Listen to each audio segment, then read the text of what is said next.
Okay, so any questions about the teachings last week?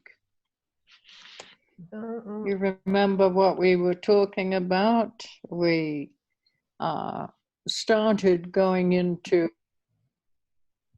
the Theravada path.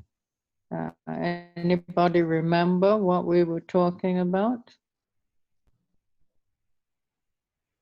Alguma pergunta a respeito dos ensinamentos que nós recebemos na semana passada? Lembram-se qual era o tópico do domingo passado? Nós começamos a falar a respeito do caminho budista Theravada. Vocês se recordam do que foi falado? E vocês gostariam de fazer alguma pergunta?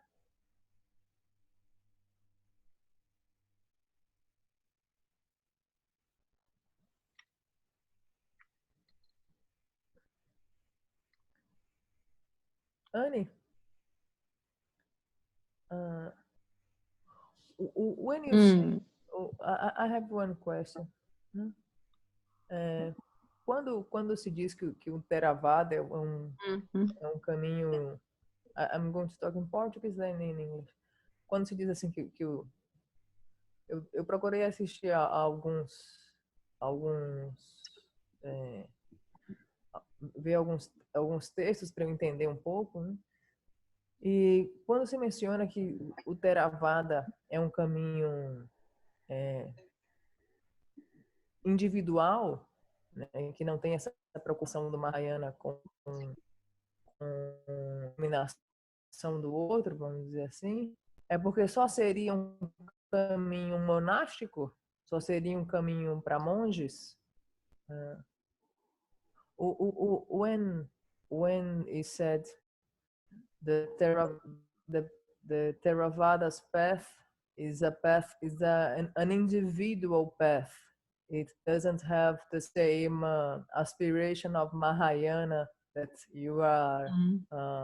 You want that every being is going to find, to realize, and their nature.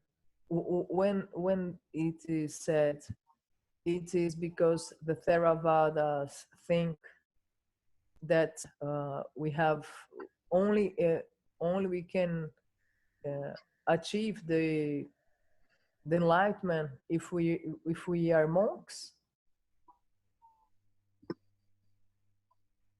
or no, it's got nothing to do.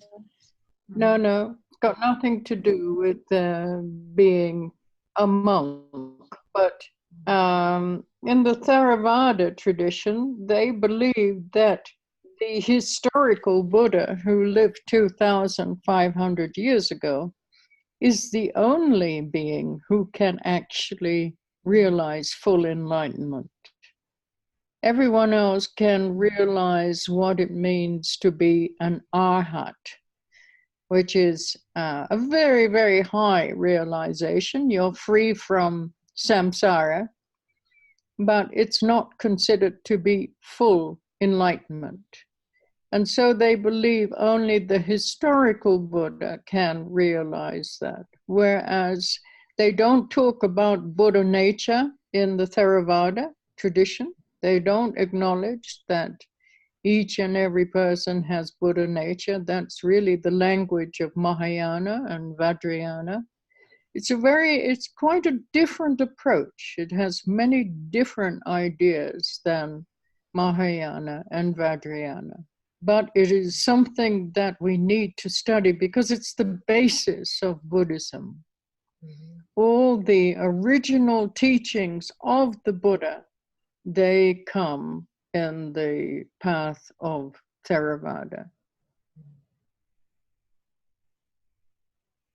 But the problem is the way they have been interpreted.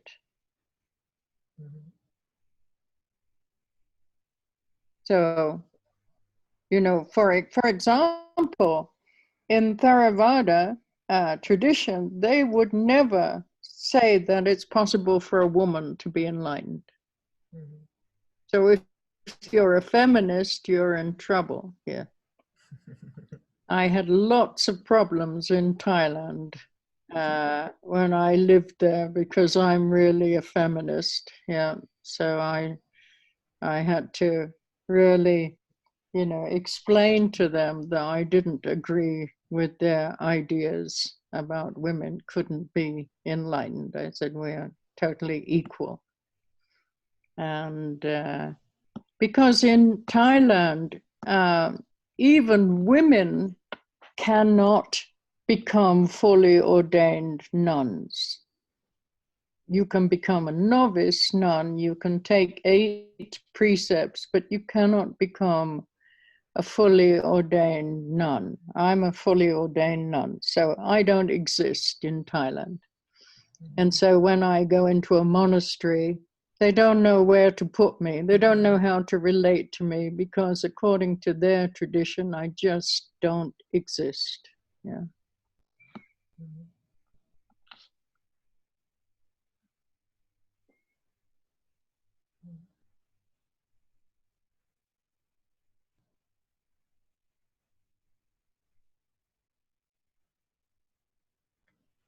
Com relação à minha pergunta, né, sobre a respeito do Theravada, quando se diz que é um caminho individual, é porque a pessoa tem que ser monge, né, completamente deu a vida monástica, e aí a Anne falou que não tem nada a ver, né, não há essa relação. Na verdade, para o budismo Theravada, o Buda histórico, o que viveu há 2.500 anos atrás, ele é o único ser que pôde atingir a iluminação completa. É o único que pôde realizar plenamente a iluminação. Para o budismo Theravada, o grau máximo que você poderia atingir seria de Arhat, que é um nível elevadíssimo, né? É um nível elevadíssimo, é um nível que você se liberta do samsara. É um nível muito, muito alto, porém não é o nível do Buda histórico, que atingiu a iluminação completa. E um outro ponto também é que no budismo Theravada não se fala sobre a natureza búdica, que os seres têm natureza búdica, que é uma terminologia usada na linguagem Mahayana e na linguagem do Vajrayana. São abordagens diferentes. Porém, é extremamente importante nós estudarmos o caminho Theravada, estudarmos a abordagem Theravada, porque na abordagem Theravada estão os ensinamentos originários do Buda. Esses ensinamentos originários do Buda, eles vêm e eles passam pelo budismo Theravada. Eles vêm daí. O problema é como esses ensinamentos são interpretados. Por exemplo, quando eles mencionam, né, os mestres do budismo Theravada preceituam que uma mulher jamais conseguiria atingir a iluminação. E se você é feminista, você vai ter muitos problemas com essa informação. E eu, na época, quando eu estava lá na Tailândia, eu era bastante feminista e falava com eles, olha, eu não concordo com essa ideia. E para eles, uma mulher, ela não pode atingir a completude da ordenação monástica. Ela pode ser uma noviça, ela pode receber uns preceitos, mas ela dizia para eles, eu sou uma monja com um grau máximo de ordenação. E eles não sabiam como se relacionar com a Anne, né? Porque para eles a Anne não existia. Como assim uma mulher tem o grau máximo de uma ordenação monástica? De maneira que nós precisamos, que é muito importante estudar o budismo Theravada e ter uma compreensão equilibrada sobre seus ensinamentos. That's it, Annie. Mm. Yeah, so it's important to understand how other traditions see the Buddhist teachings, how they understand the Buddhist teachings. Then you can communicate more profoundly and more expansively because you understand how other people think. It's not a question of saying I'm right and you're wrong. It's understanding different views, different ways of seeing, so that you can actually communicate the truth. Otherwise, if you say I'm right and you're wrong, you've already, cut the communication. You're not trying to understand how another person sees. So, very, very helpful to study the different schools of Buddhism. Actually, when in my days of studying Buddhist philosophy and the beginning of my Buddhist path, I had to study 18 different schools of thought. 18, yes, all with a different idea of reality. And they're all so-called Buddhist. So, it's really interesting. If you're interested in how people see reality, then this is an amazing study. It really helps you to communicate. I think I told you the story last week. After 2 years of going up and down the mountain every day to study these different schools of philosophy, I just wanted to go into retreat. I was tired of all the intellectual studies. I didn't think it was really going anywhere.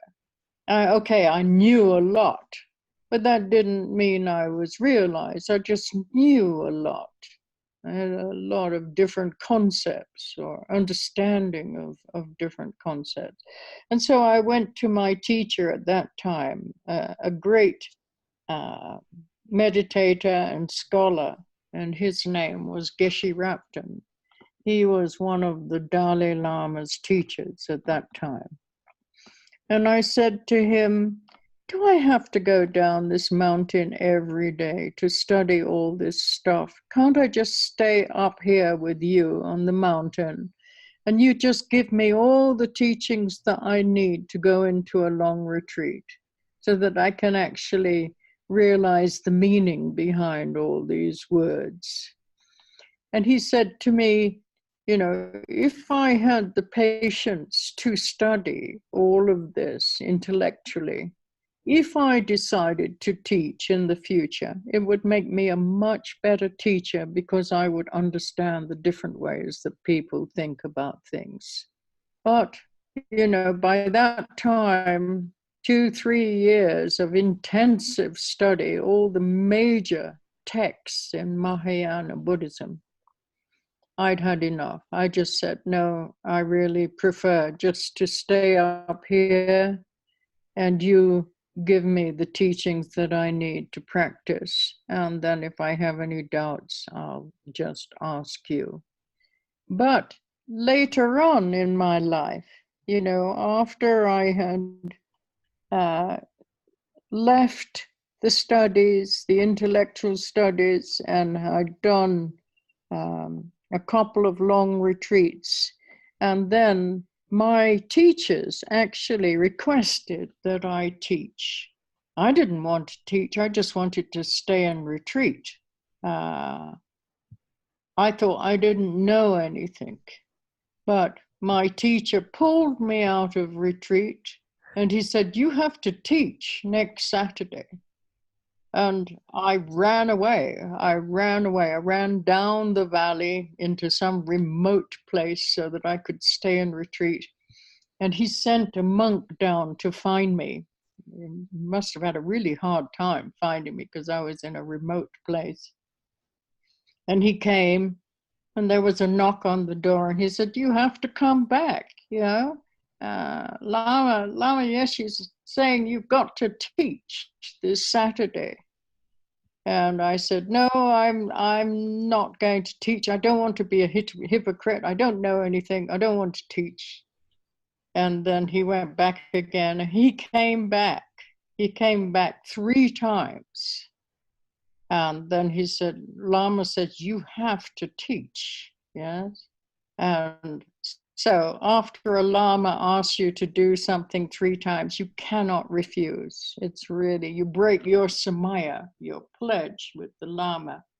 If the Lama asks you to do something and you refuse to do it, then you're kind of denying the Lama's wisdom. You're saying, I know more than you do, and you don't want to do that. If you ask someone to be your Lama, you have to respect their advice. Otherwise, why are you asking that person to be your teacher if you don't respect their advice? So then I went back to the monastery, and there were 200 people there for my first teaching, 200 international people from all over the world. And I was asked to give a talk on karma. And I knew nothing. I was just a beginner. I didn't know anything. And there I was, you know, all the garbage coming out of my mouth, what I thought was garbage. And then I was so happy I finished. And then he came and he said to me, and next week you will give another talk. And I said, no, I won't. I don't want to be a hypocrite. And because I said no, I really broke that connection with that Lama. I had to leave Nepal. I went to India to study because I said no. Yeah. So that was the beginning of my teaching career. And that was just a couple of years after I had become ordained. I'd taken my vows as a Buddhist nun. I never wanted to teach. I just wanted to stay in retreat and practice. The last thing I wanted to do was share my confusion with everyone around me at that stage, anyway. And then, you know, more and more my teacher said, and now you need to teach, and now you need to teach. And so that's why I'm in this position.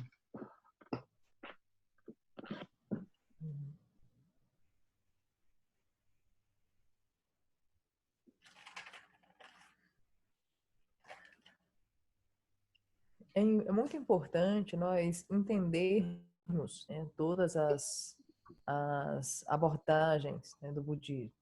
E é muito importante nós compreendermos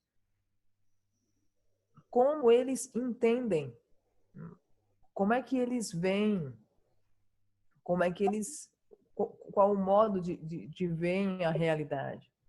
E quanto mais nós ensinamos quanto mais nós entendemos e estudamos esses ensinamentos, nossa visão se torna mais expansiva. E isso permite que você se comunique de uma maneira mais refinada, de uma maneira mais eficiente.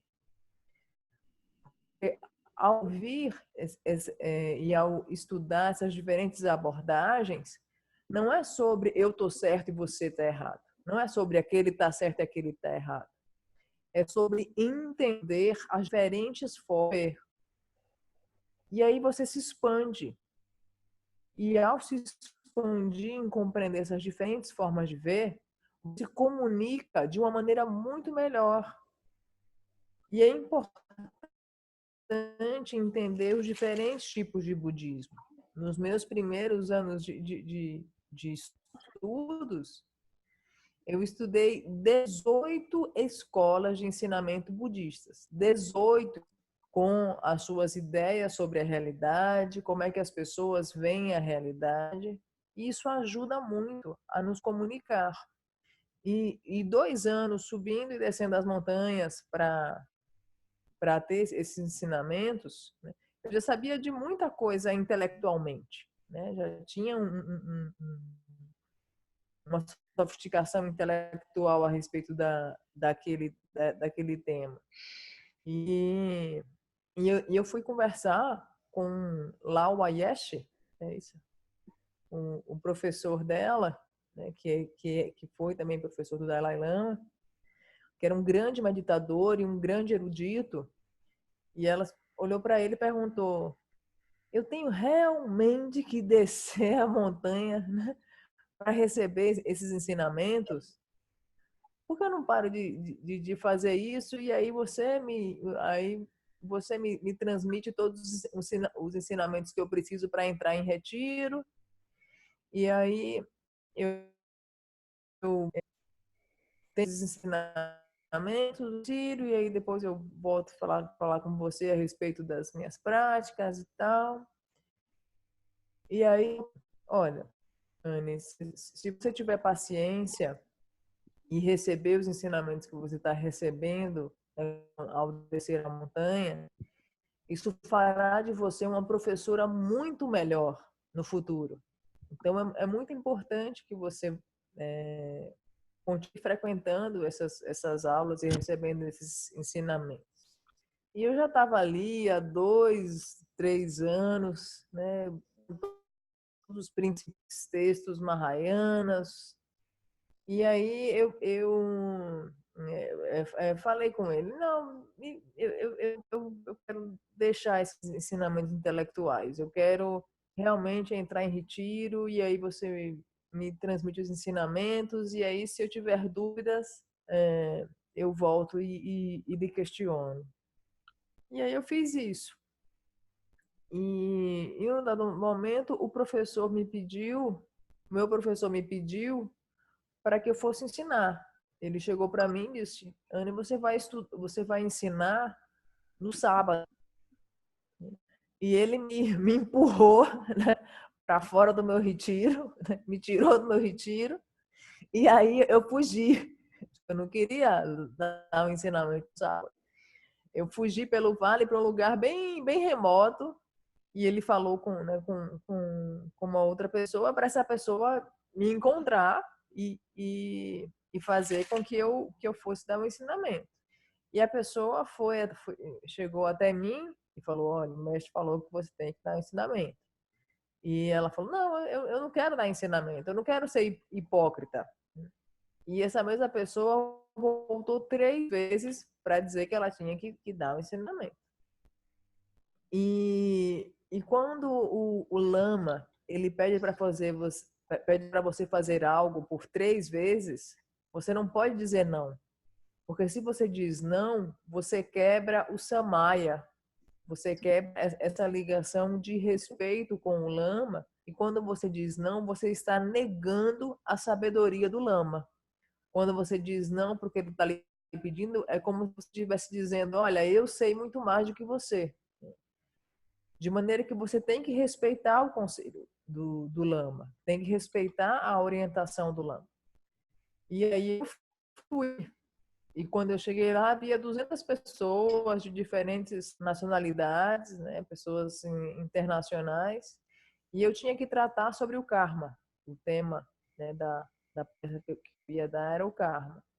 E aí veio, né, todo aquele lixo, que eu julgava lixo, né, todo aquele lixo veio e aí terminou o ensinamento.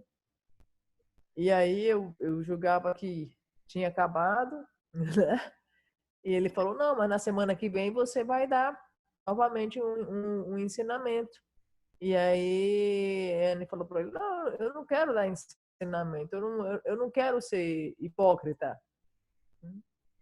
E só que nesse contexto, quando você diz não para o mestre, você tem que eu tive que sair do Nepal e ir para a Índia, porque você rompe, né, a sua conexão com o mestre ao fazer isso. E eu nunca quis ensinar naquele momento.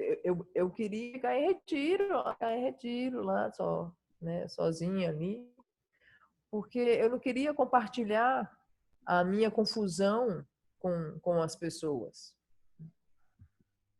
E alguns anos depois, eu tive realmente que ensinar. That's it, Tanya, what I could understand. If you want to add something. Yeah, that you made a little bit of confusion there, Carla. You said the incorrect names of the teachers.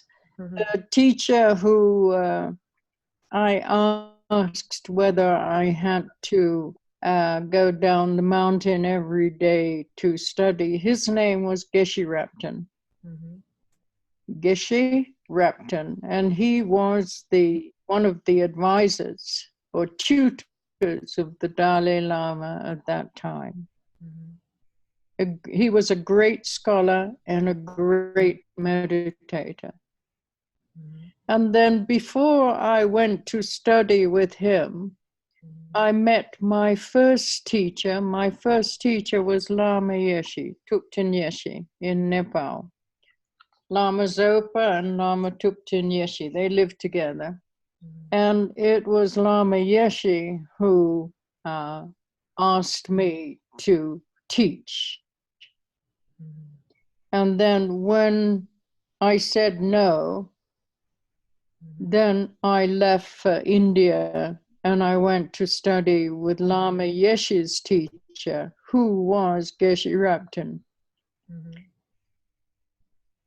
And then that story that I told you about, studying for 2 years, that was after I left Nepal. Okay.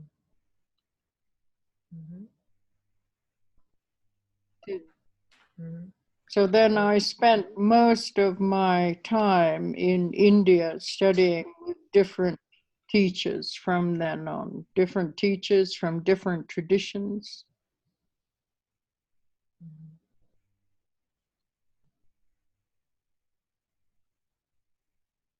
Until I went to live in Thailand in 1978. I went to live in Thailand and I studied directly with some of the most renowned Thai masters of that time. They were very, very wonderful teachers. I had that opportunity to study with them. So I had a deep understanding of the Theravada tradition through studying. I thought that was very important. I think it helped my path very much to have that direct connection with some very highly realized Thai and Burmese masters. So then I learned many different methods of meditation, not just from the Tibetan tradition, but from the Thai tradition, from the Burmese tradition, from the Korean tradition, Japanese, Chinese. I was very fortunate to have that very varied background.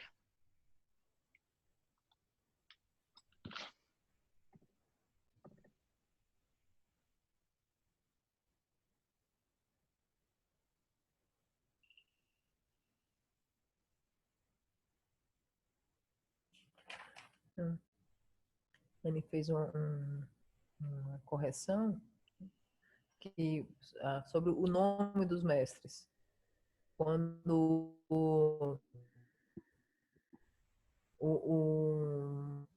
ela pediu a respeito de descer a montanha, quando ela perguntou, era o mestre Shiraptan, não sei se é esse bem o nome, né? Que era o conselheiro, um grande conselheiro, um grande tutor, um grande meditante, um grande Geshe Repton. Geshe Repton. Então, que era também yes, Geshe.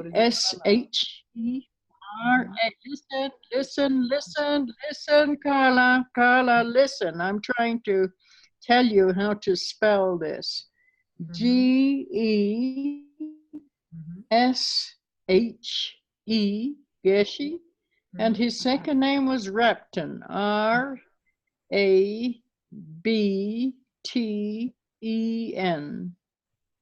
Geshe Rapten.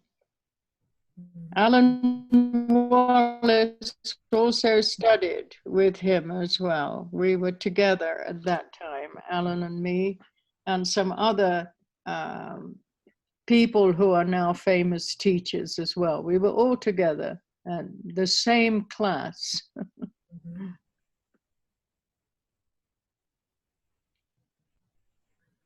Então, ela estava soletrando o nome do mestre, que é Geshe-Rabten, Geshe Rabten. E esse mesmo mestre, ele também foi professor na mesma época do Alan Wallace e de outros mestres renomados atualmente.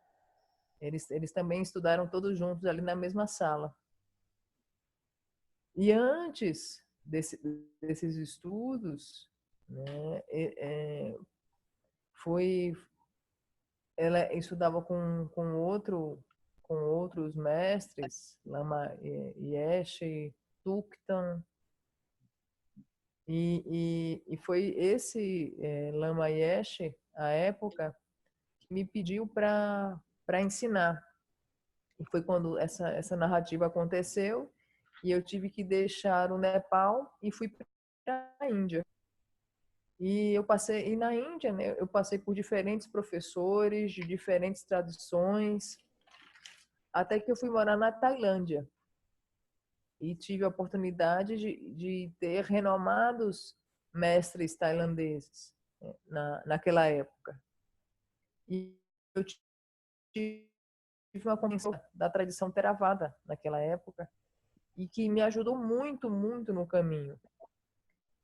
E realmente foi extremamente afortunada de poder ter recebido os ensinamentos desses seres com uma relação, com uma iluminação tão elevada, tanto desses mestres tailandeses como mestres birmanes, e eu recebi diferentes tipos de meditação, né? Tailandesa, Brahmani, coreana, japonesa, chinesa. E eu fui muito afortunada de ter recebido todo esse background, todo esse ensinamento prévio que formou o meu conhecimento. That's it, Tânia.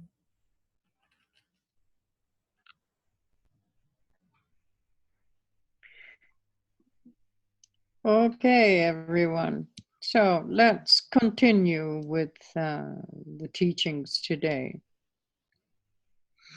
Now, the next part of this teaching is really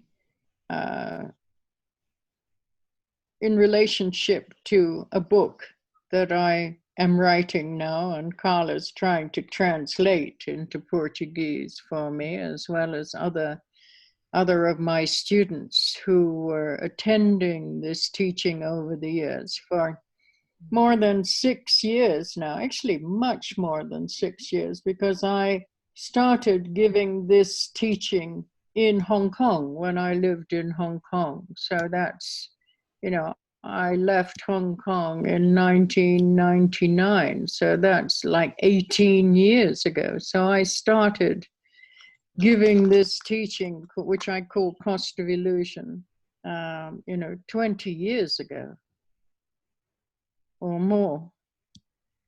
And I have now tried to compile a book in relationship to this teaching. And this teaching is all in relationship to what I call the 5 skandhas.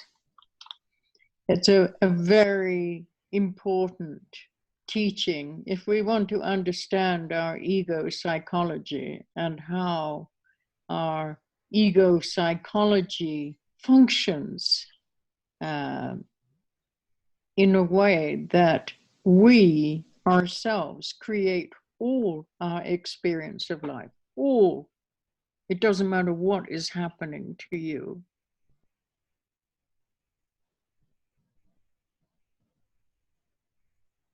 Processing your own experience of what is happening.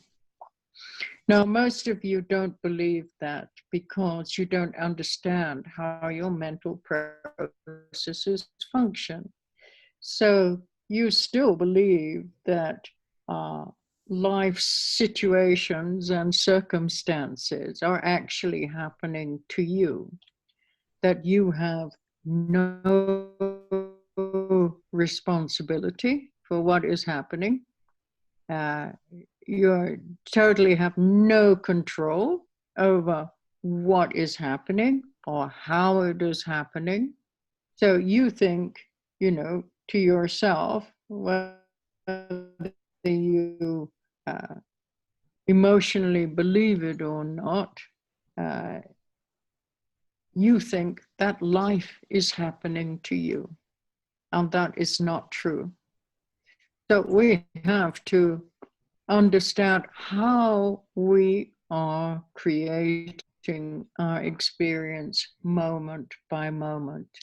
So my book, if it ever is published, called Cost of Illusion, it really explains in detail how we create our own experience. So it's not a question of believing me when I say that. I explain in detail how psychologically we are bringing all these different conditions together moment by moment that results in whatever you are experiencing and the way you are experiencing it. So then this is not a question of blind faith. This is a very in-depth study of ego psychology.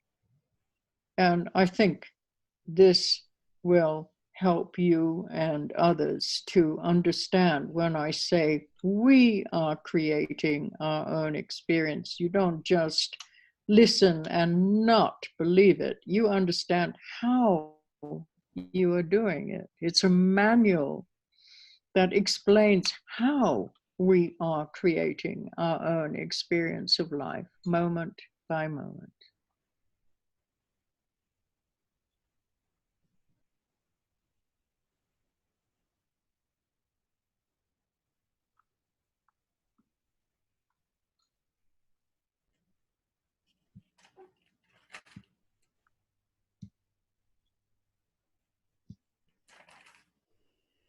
Então vamos continuar com os ensinamentos. A próxima parte desses ensinamentos tem relação com o livro atualmente que eu estou buscando organizar e a Carla está traduzindo. E tem a ver com ensinamentos que começaram há mais ou menos 18 anos atrás, lá em Hong Kong, em 1999, quando eu ainda morava lá. E tem a ver com ensinamentos que eu transmiti durante todos esses anos. Então, está acontecendo uma compilação desses ensinamentos. E o nome desse livro, desses ensinamentos, se chama O Custo da Ilusão.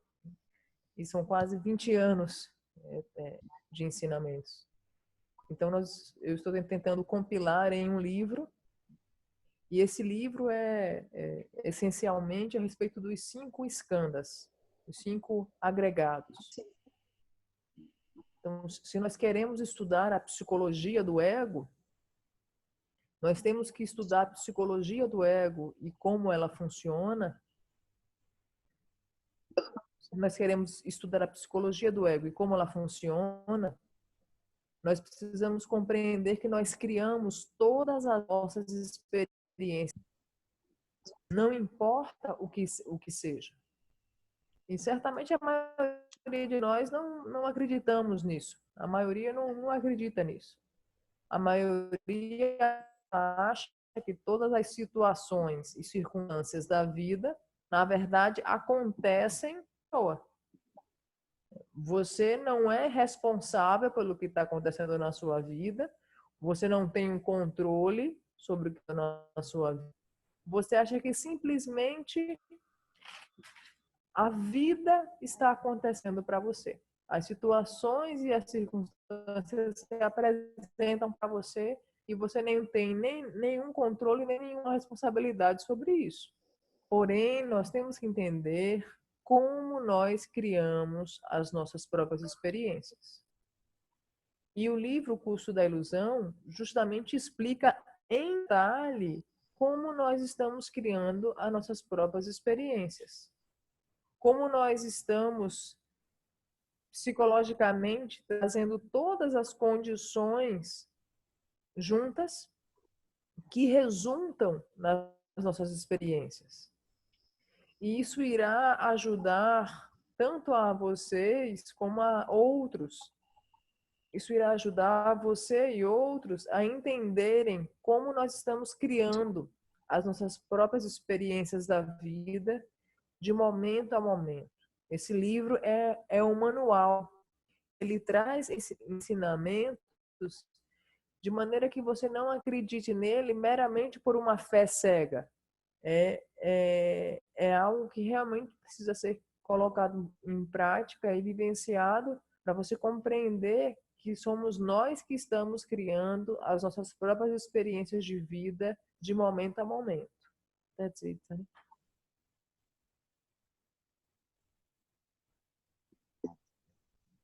Yeah, if we want to understand this idea of ego, you have to understand the 5 skandhas or the 5 aggregates. There is absolutely no other way that you can understand how we are maintaining this illusion of self and other without understanding how the 5 skandhas work.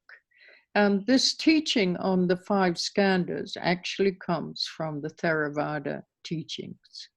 And this teaching is the basis of the Buddhist path, how we are creating this illusory idea of self and other than self, which is our basic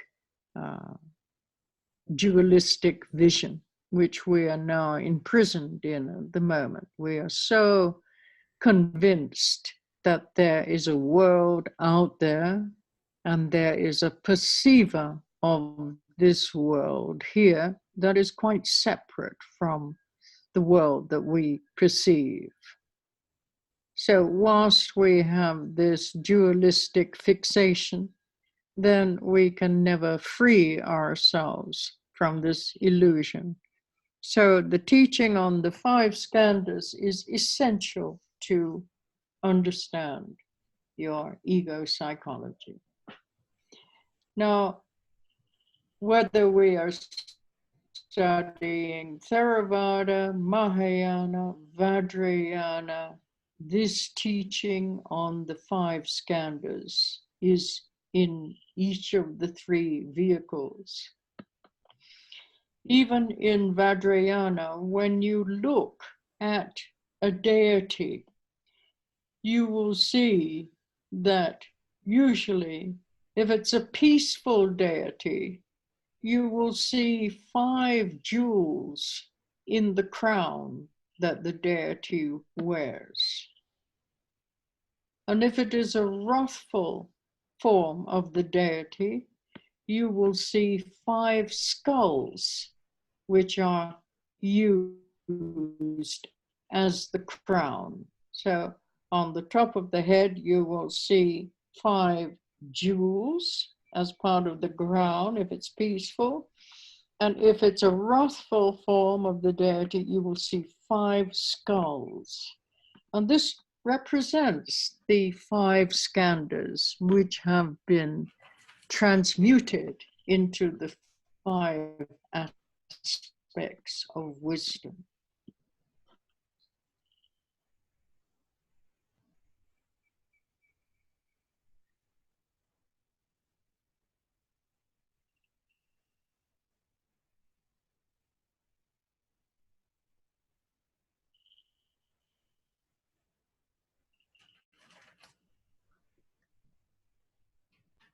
para entendermos essa ideia do ego, nós temos que entender os 5 skandhas.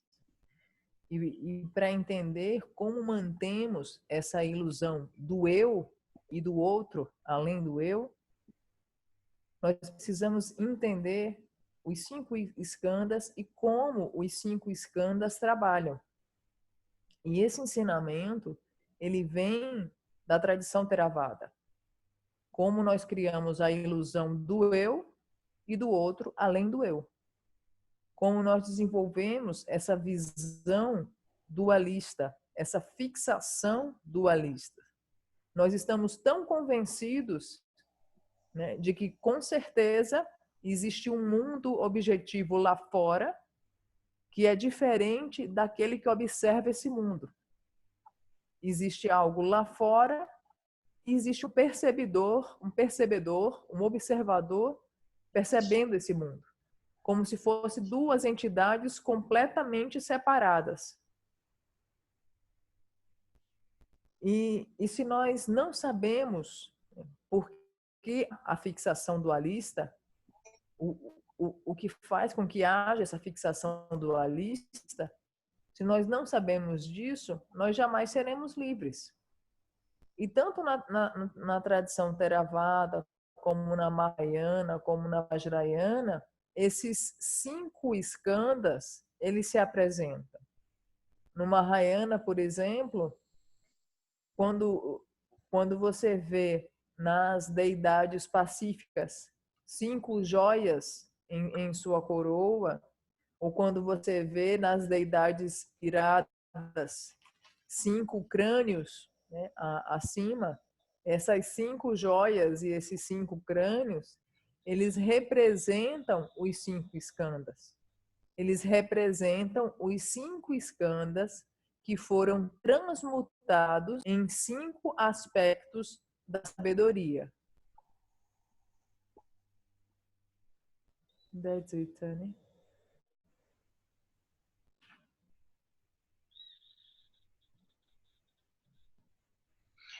Yes, the aspect in the deity, the peaceful deity, where the jewels are in the crown, or the wrathful aspect where the skulls are in the crown. Mm-hmm. It shows that the normal function of the skandhas, which generates our ego psychology or maintains our ego psychology, has been transmuted into the 5 aspects of the Buddha's wisdom. So these skandhas are now used to adorn wisdom or enhance wisdom. They are not generating confusion like they do when they function as the 5 skandhas. But when you actually understand the mechanism of the 5 skandhas, then you can cut the links in a way that will liberate the function of the skandhas and transmute the energy into different aspects of the Buddha's wisdom. But this is only done in Vajrayana. We do not have these teachings in Theravada. We do not have these teachings in Mahayana. Only in Vajrayana we can utilize the energy of the skandhas to transmute into the 5 aspects, or what we call the 5 Dhyani Buddhas.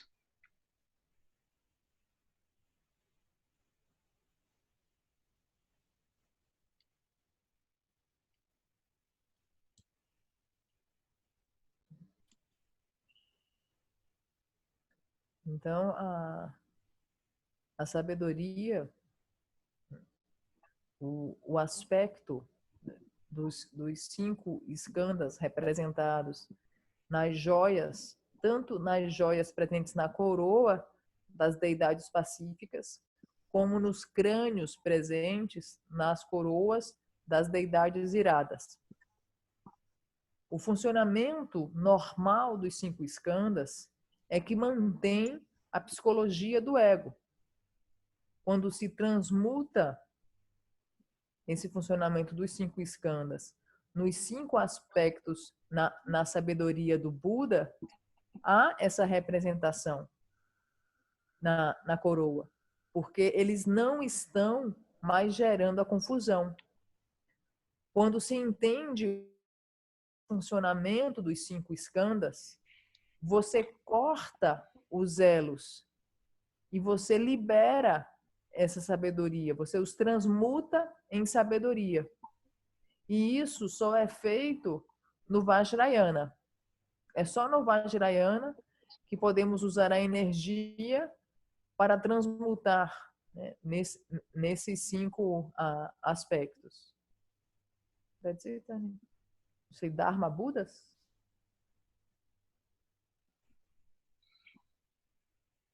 Yeah, so, you know, actually, there's no such thing as ego.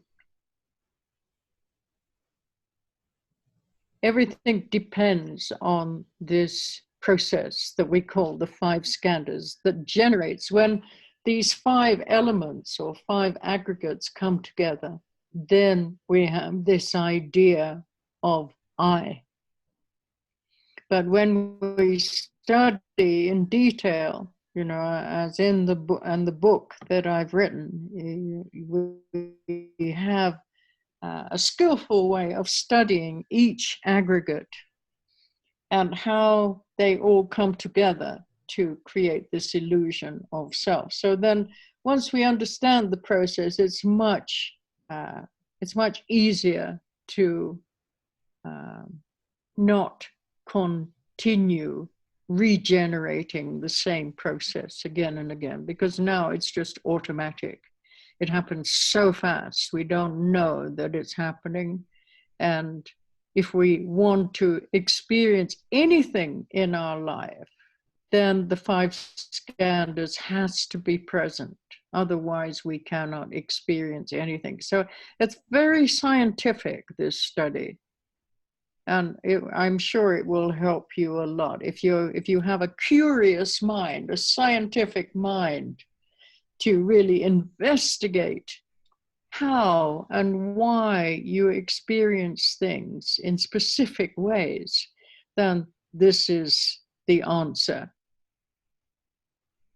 This will really answer a lot of your questions. Now, with any kind of spiritual practice, you know, it doesn't matter what you call it, you have to have a basic understanding of where you are starting from. You know, where are you going? Where are you starting from on this spiritual path? What are we working with? Where are you going? So these questions you have to ask yourself over and over again. Where are you starting? When you say you're on a spiritual path, where are you starting from? Where are you going? And what are you going to work with that is going to take you? You know, if you have an idea, okay, like the alphabet, okay, where are you going? Well, I'm starting at A, and then I hope that I'm going to get to Z. So what do you have to do to get to Z? Well, I've got to understand that, you know, after A comes B, comes C, comes D, until we get to the ultimate letter, which is Z. You know what you're working with. So this is so important. It doesn't matter what you call it, Christianity, anything, any kind of spiritual path, you have to know where you're going to start, where you're going, and what you're going to work with as far as developing in any way. What is it that we're working with in order to get to the final result?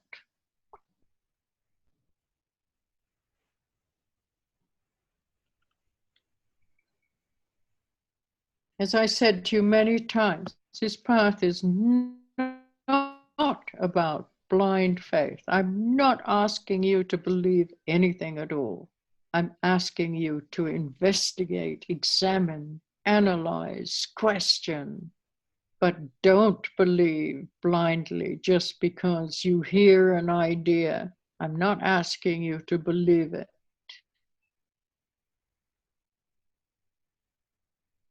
Blind faith doesn't go anywhere. It really doesn't. Yeah.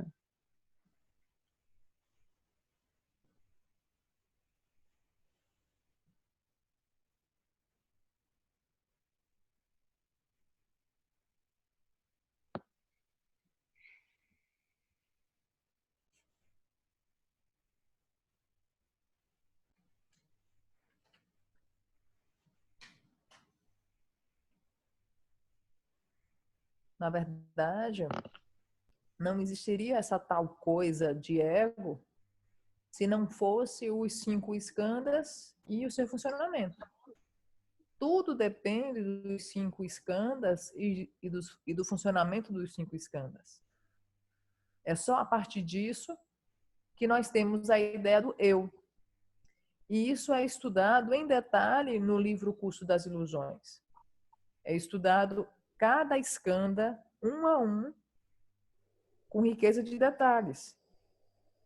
E quando se entende esse processo, é muito mais fácil de não gerar novamente todas essas confusões e conflitos que geramos. Porque o mecanismo atualmente é tão rápido. Então, se nós experienciamos qualquer coisa na nossa vida, para nós podermos experienciar esses 5 skandhas, eles têm que estar em funcionamento. E isso é bem científico. Se você tem uma mente científica para investigar como e por que você experiencia as coisas de um modo específico, esses ensinamentos eles estão contidos nesse livro. E sempre que você vai estudar algo, em especial os ensinamentos budistas, você precisa ter perguntas bem claras. Aonde é que você vai? Para onde você está indo? E de onde é que você começa? E o que é que você tem que fazer para prosseguir de onde você começa até você alcançar o resultado final? É como se nós estivéssemos estudando o alfabeto. Primeiro você conhece a letra A. E aí você se indaga o que é que você tem que fazer para chegar até a letra Z. E você sabe que para chegar até a letra Z, você tem que trabalhar pela letra B, a letra C, a letra D. E você sabe com clareza o que é que você está fazendo. Você sabe com clareza com o que é que você está trabalhando para se desenvolver no caminho e chegar ao resultado final. Você sabe com o que você deve trabalhar para você conseguir o resultado final. Como eu já disse inúmeras vezes, não é uma questão de fé cega. É uma questão de investigar, examinar, analisar. Você não acredita meramente porque você só ouviu uma ideia. A fé cega, ela não nos leva a lugar algum. Realmente, a fé cega não vai nos levar a lugar nenhum. That's it, Annie.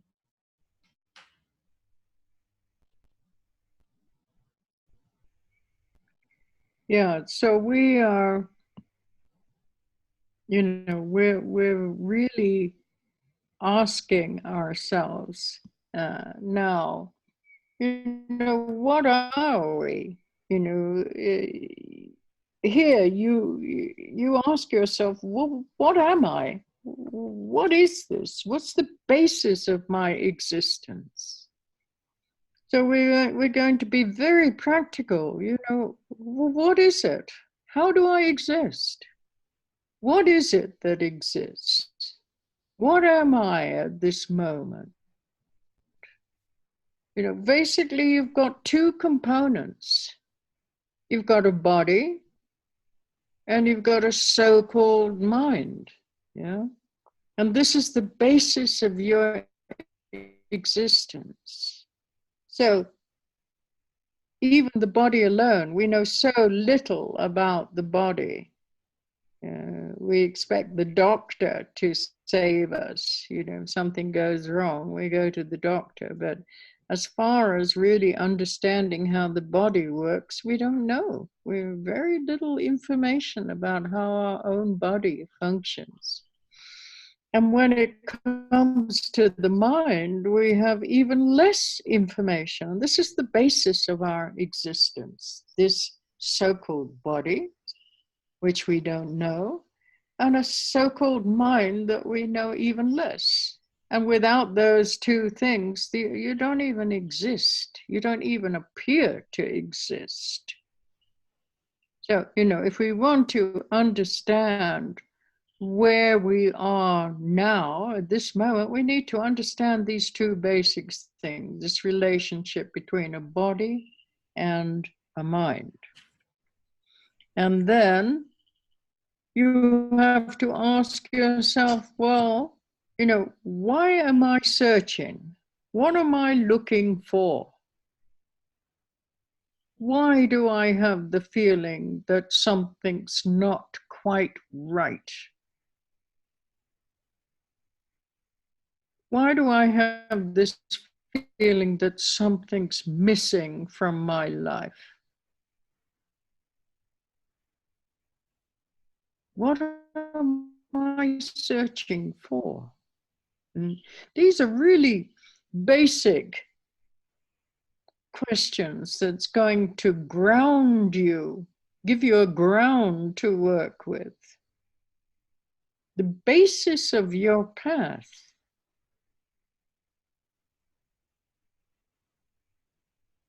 How you believe that you actually exist. I'm a this, I'm a that, I like this, I don't like that. What is it? What is it? What is telling you that something's not quite right? What are you searching for? What do you want? How many times have I asked you over and over again, what is it that you're looking for? And then the next question is, what is looking for it? Yeah, you haven't really investigated anything. You're just so superficial. Your questioning, your curiosity is so superficial.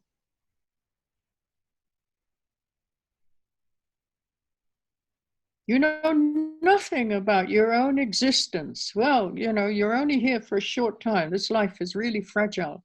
It's about time you started really investigating, why you're alive. What does it mean to be alive? Yeah.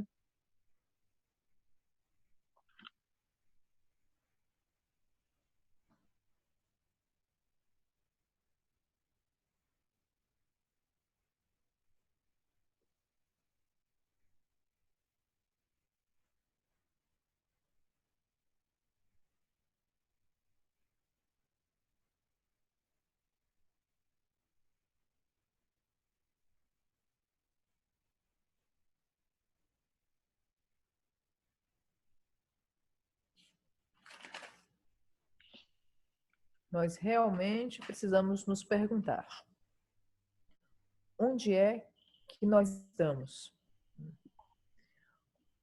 O que é isso? Qual é a base? Como é que eu existo? o que sou eu nesse momento? Basicamente, você tem dois componentes. Você tem o corpo e a mente. E embora nós conhecemos o corpo, embora nós julguemos que nós conheçamos o corpo, nós compreendemos muito pouco do funcionamento do corpo. E é tão verdade isso que nós esperamos um médico para que o médico diga se a gente está bem ou se a gente não tem, né? Nós sabemos muito pouco a respeito do nosso corpo. E nós sabemos menos ainda a respeito da nossa mente. E nós sabemos tão pouco, mas, na verdade, o nosso corpo e a nossa mente é a base da nossa existência. Sem o corpo e sem a mente, você não existe. Você nem merece existir. De maneira que é muito importante nós compreendermos, estudarmos essa relação entre corpo e mente. E de maneira que é extremamente importante nós nos indagarmos. O que é que eu estou procurando? O que é que eu procuro? Por que eu tenho o sentimento de que algo não está certo?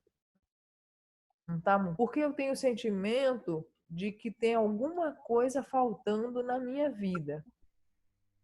O que é que eu busco? Essa é a base do seu caminho. Como é que você acredita que você realmente existe? O que é que te faz acreditar que eu sou assim, ou eu sou assado, eu sou desse jeito? O que é que te diz isso? Que você é assim, que você é de outro jeito? O que é que você quer?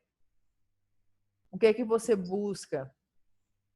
O que é isso que você está procurando? O que é isso que você está procurando? E o que é que está buscando por isso? Na verdade, o nosso questionamento, a nossa curiosidade, ela é muito superficial, ela é muito rasa. E a nossa vida, ela é tão efêmera, nós passamos tão pouco tempo aqui, mas é essa a vida que nós temos. E nós precisamos nos perguntar, o que significa estar vivo? Por que você está vivo? Para que você está vivo? Nós precisamos fazer essas questões mais profundas. É muito importante. That's it, Tani.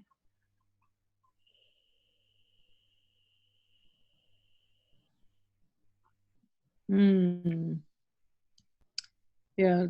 So we need to know the ground that we're going to walk on. You know, the basic ground, what we're working with. And here, the basic ground is our body and our mind, what we call mind, even though we don't understand it. That is the basis of all our experience in life. So it's no good if we don't have a basic ground, because then our ideas will all be based in fantasy, expectations and desires, but we're not really working with what is happening. And that is the whole idea of the Buddhist path. It's to take you away from the fantasy and allow you to see what is actually happening moment by moment. Because when you see the truth of what is happening moment by moment, it liberates you from all the fantasy. It liberates you from all the stories you've been telling yourself about your life. And it allows you to see clearly in an awakened way that does not generate more confusion and suffering in your life. It reduces the suffering because it reduces the confusion, because you're seeing clearly for the first time what is actually happening, which is quite different from what you think is happening.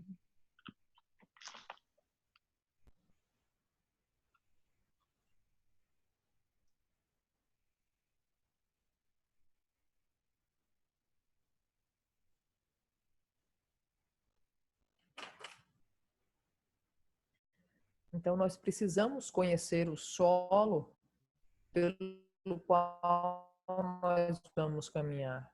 Nós precisamos conhecer o solo em que vamos. E esse solo básico, ele é composto de corpo e mente. Mesmo que nós não entendamos o significado de corpo e mente, mesmo que nós não os compreendamos, eles são a base do nosso caminho, eles são o solo básico. E é através dessa compreensão que nós podemos trabalhar com o que realmente está acontecendo e não com o que a gente acha que está acontecendo. E a essência de todo o caminho budista é essa, é tirar você da fantasia para te levar a ver com clareza o que realmente está acontecendo. Libera você da fantasia, libera você de todas as histórias que você diz a si mesmo a respeito de tudo que acontece na sua vida, a respeito de todas as situações da sua vida. E tirando você da fantasia, você não vai gerar mais sofrimento e confusão como você gerava. Simplesmente porque você está vendo o que realmente acontece, que é bem diferente do que você pensava que estava acontecendo. É bem diferente. That's it.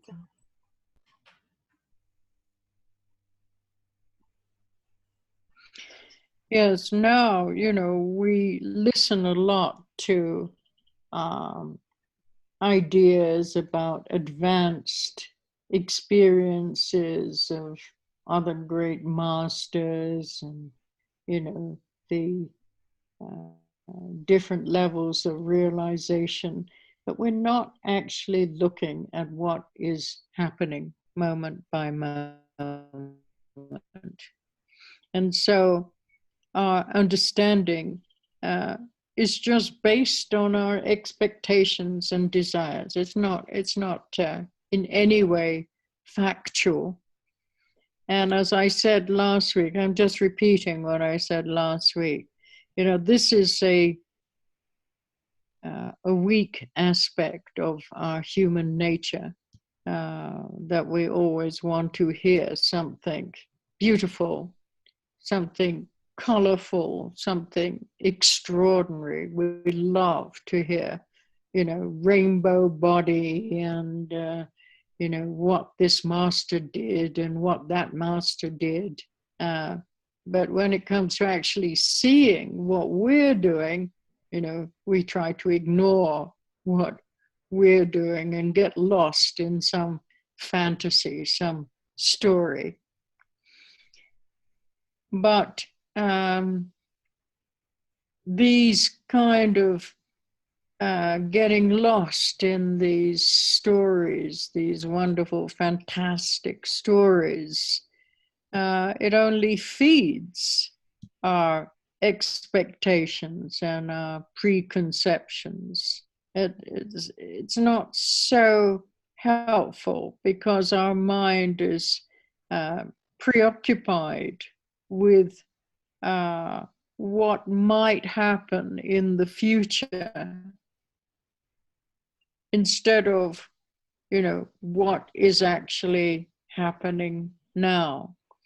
And so that can be kind of destructive, not very supportive for your path if you're always thinking about the future.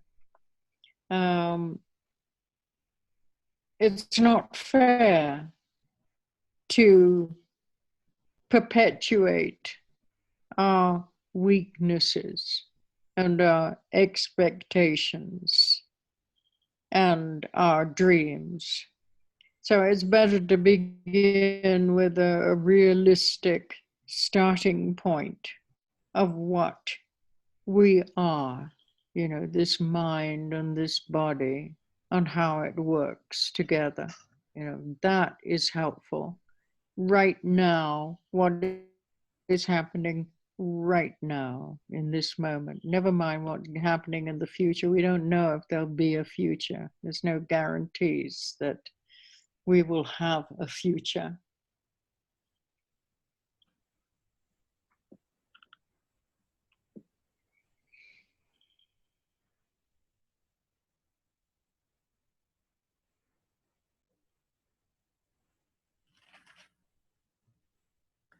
Agora, quando nós ouvimos muitas ideias, muitas experiências avançadas dos grandes mestres, de suas realizações,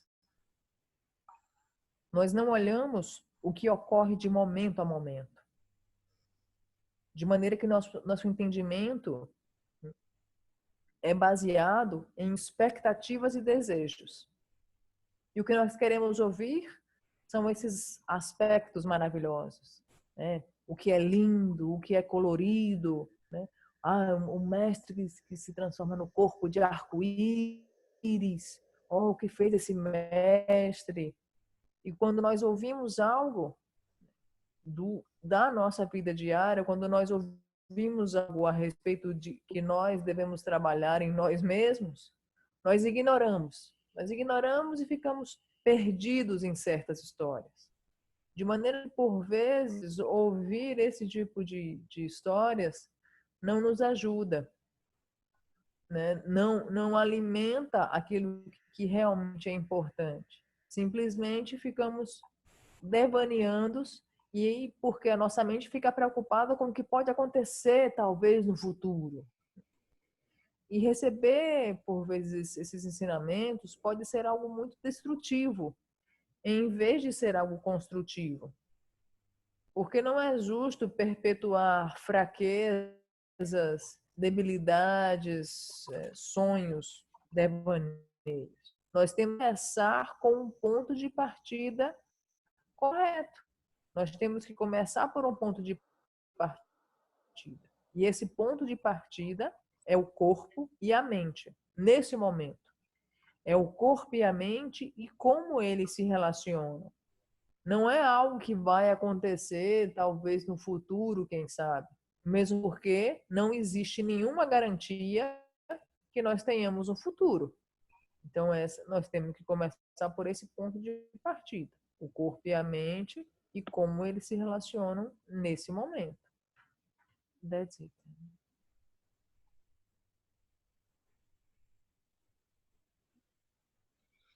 Yeah, so then before we actually talk about liberation or freedom or enlightenment, we need to talk about the basis of our path now, which is our confusion. That is the basis of the path. This is what we're working with. So you need to acknowledge that as the basis of your path. And this confusion that we talk about is related to the development of our ego psychology. That is the confusion. That is the basis of the confusion.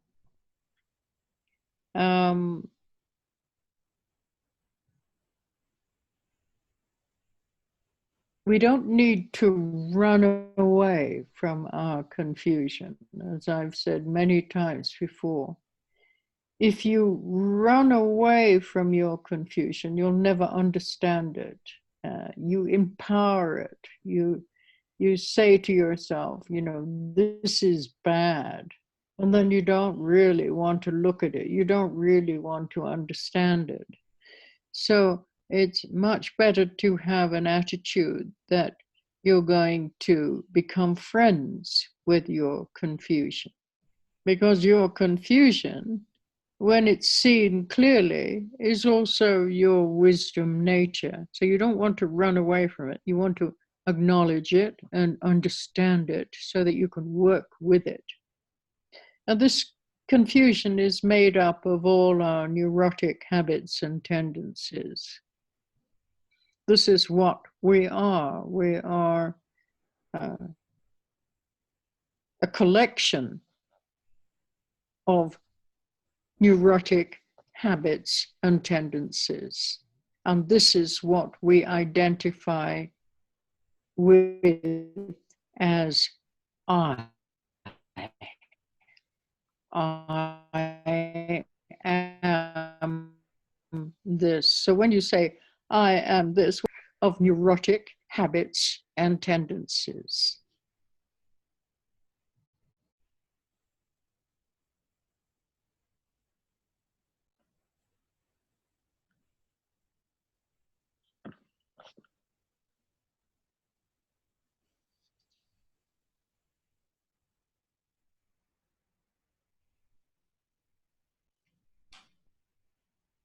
Antes de realmente falarmos sobre liberação, liberdade, iluminação, nós temos que falar sobre a base do caminho.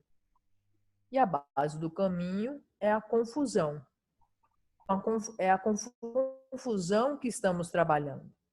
Nós temos que reconhecer que a confusão é a base do nosso caminho. A confusão, ela está relacionada com a psicologia do ego. A psicologia do ego é a base da confusão. Nós não temos que fugir da nossa confusão. Se você foge da confusão, você dá mais poder para ela. Se você diz, isso é ruim, isso é horrível, se você diz isso, você não vai querer se aproximar da confusão. Por isso que é muito importante nós nos tornarmos amigos da nossa confusão. Nós temos que reconhecer a nossa confusão e querer analisar a nossa confusão, nos aproximar dela, ter interesse em conhecer essa confusão. Porque a sua confusão, essa mesma confusão, quando você vê com claridade, com clareza, é também a sua verdadeira natureza búdica, a sua verdadeira natureza de sabedoria. É a mesma confusão ali. Então, nós precisamos ter esse interesse pela confusão e não ter repulsa e querer fugir. Fugir não nos leva a nada. E além de compreender e nos aproximar da confusão, nós também precisamos estudar os nossos hábitos e tendências neuróticos, que são com os quais nós nos identificamos. Assim que você diz eu, quando você diz eu, você nada mais está fazendo do que exibindo uma coleção de hábitos e tendências neuróticos. That's it, Annie.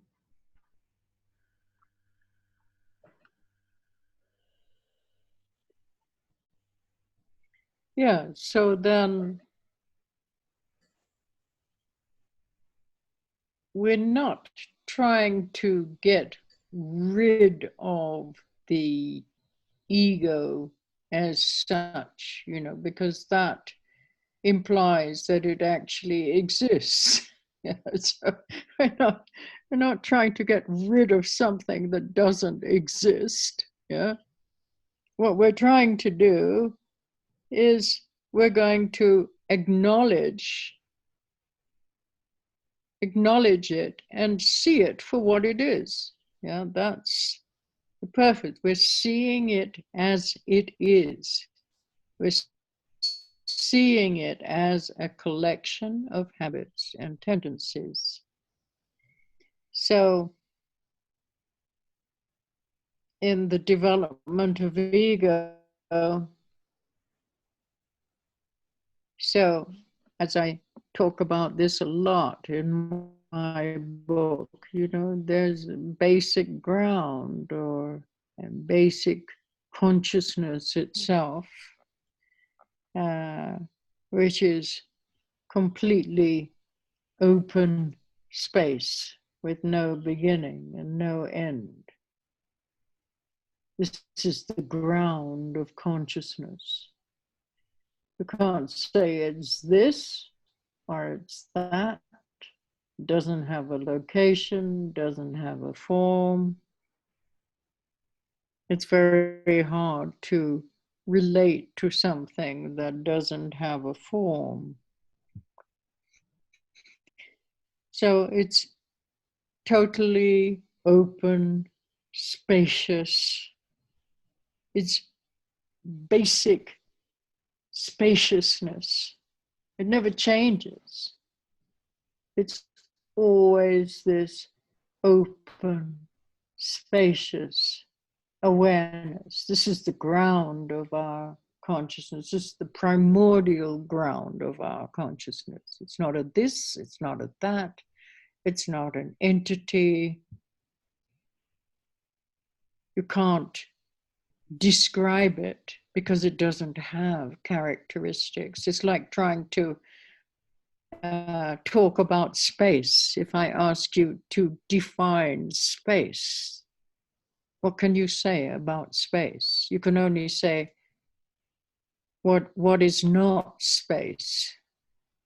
It's hard to actually define what is space.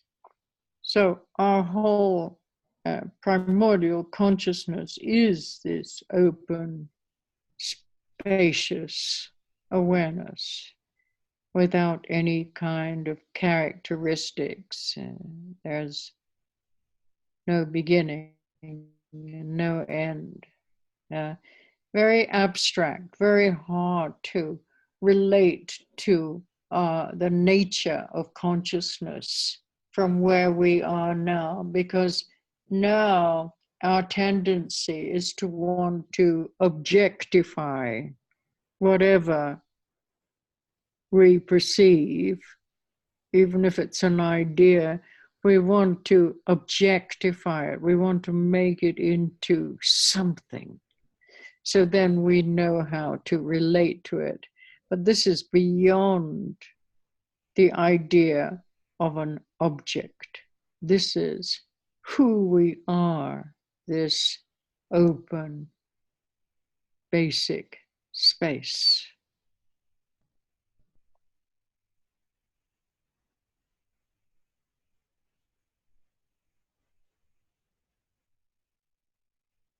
Hard to identify with something like this. And this is why we freeze this space so that we can make it into something. And then we call this frozen space, we call it I. And of course, if we have a frozen space, which is I, then everything else must be other than I. So then we have this objective world.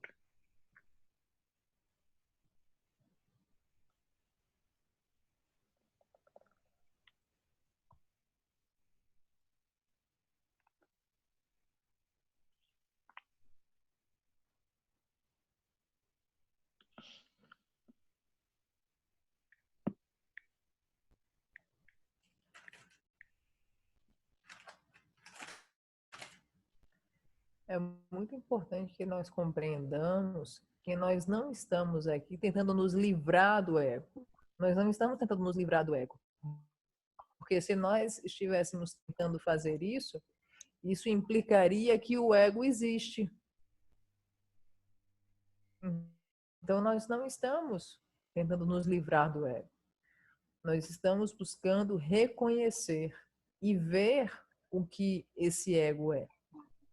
Nós vemos como o ego é. E nós vemos o ego como uma coleção de hábitos e tendências neuróticas.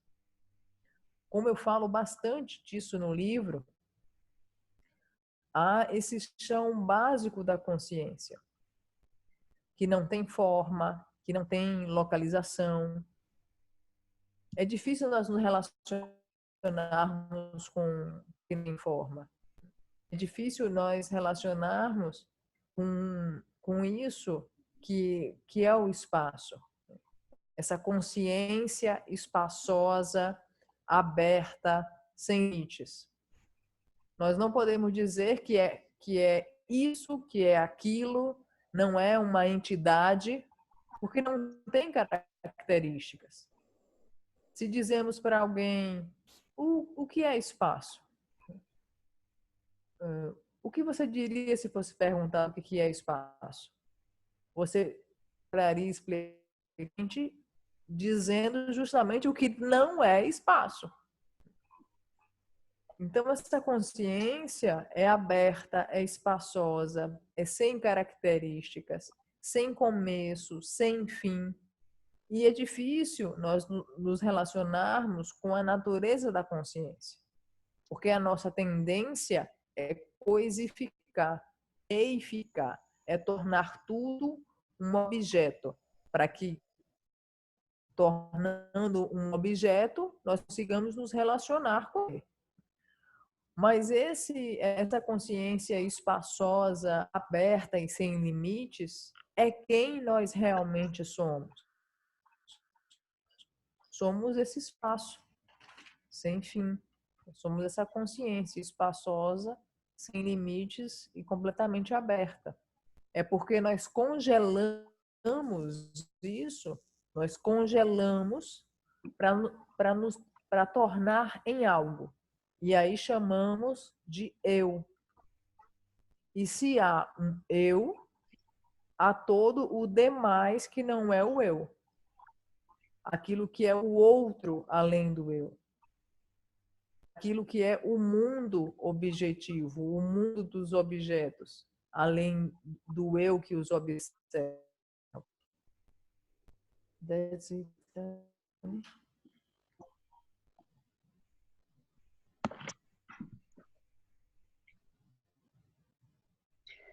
Yeah, this is, when we talk about ego psychology, we're talking about a mechanism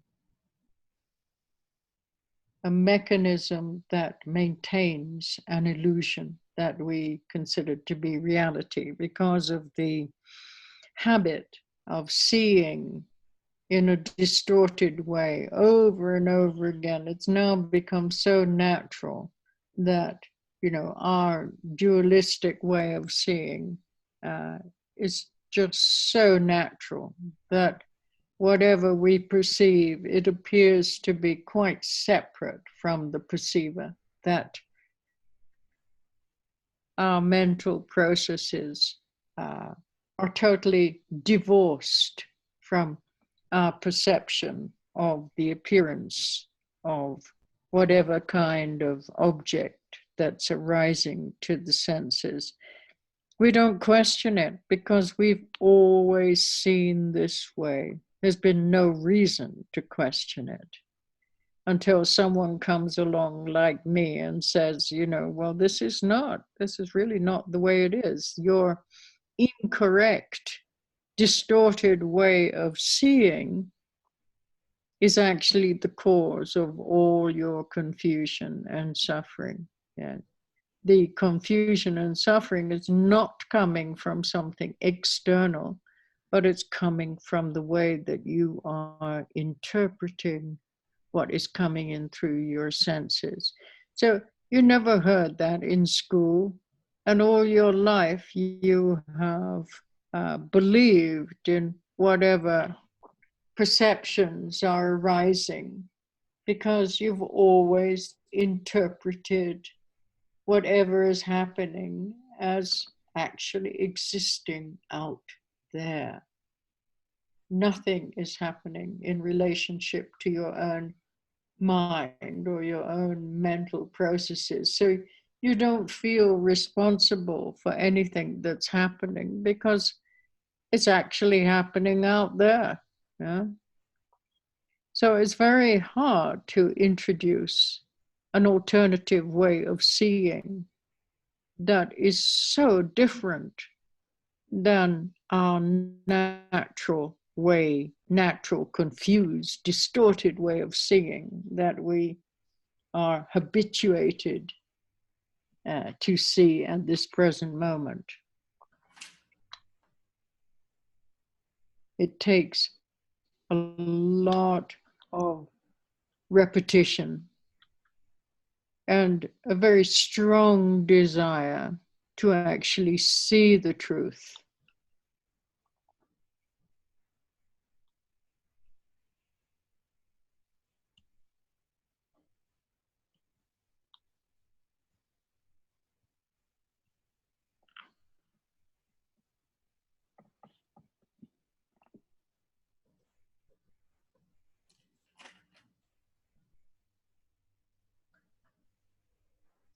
O que falamos quando dizemos psicologia do ego é que essa psicologia do ego é um mecanismo, é uma ilusão que consideramos ser a realidade. E nós concebemos que essa ilusão é realidade por causa do nosso hábito de ver de modo dualista. Esse nosso hábito se tornou tão natural que o que quer que nós vemos, nós consideramos que os nossos processos mentais estão completamente divorciados dos objetos, completamente divorciados daquilo que vemos. E esse modo de ver que eu estou apresentando não é o nosso modo de ver usual. O nosso modo de ver usual, atualmente, ele é incorreto e distorcido. E esse modo de ver incorreto e distorcido é a causa de todo o seu sofrimento e de toda a sua confusão. O seu sofrimento e a sua confusão, eles não vêm de algo externo. Eles vêm do modo como você interpreta o que quer que chega pelos sentidos. O seu sofrimento e a sua confusão, eles vêm do modo como você vê, do modo como você interpreta o que quer que seja. Porém, o nosso modo de ver hoje é como se não existisse nenhuma relação entre os seus processos mentais, entre a mente e os seus processos mentais e o mundo exterior. É como se não existisse essa relação. E é realmente bem duro, bem difícil introduzir um novo modo de ver diferente desse modo de ver habitual, torcido e confuso do momento presente. Para que nós consigamos ver de outro modo, é necessário ter muitas repetições. Ter repetições e repetições e ter um desejo muito forte, uma aspiração muito forte de realmente querer ver a verdade. That's it, Tani.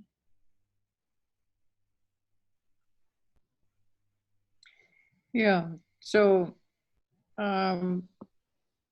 now those of you who have been practicing a little, the baby-like attitude that I have introduced you to in the last teaching over and over again, 7-point mind training, the aspect of ultimate bodhicitta, or the awakened way of seeing, the baby-like attitude.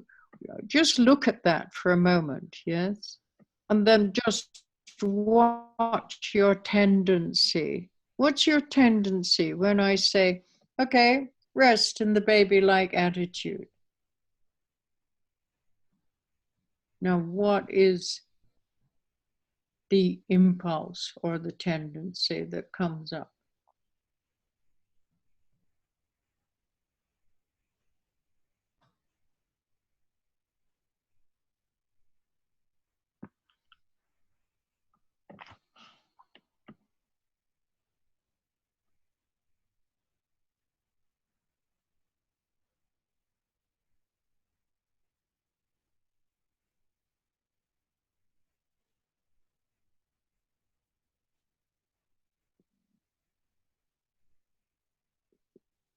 Please translate, Kana. Uhum. Então, aqueles de vocês que têm praticado a atitude do bebê, que apresentei de novo no treinamento da mente, né, que foi também abordado a bodhicitta última, a bodhicitta definitiva, olhe para si um momento e olhe para a tendência, para a sua tendência.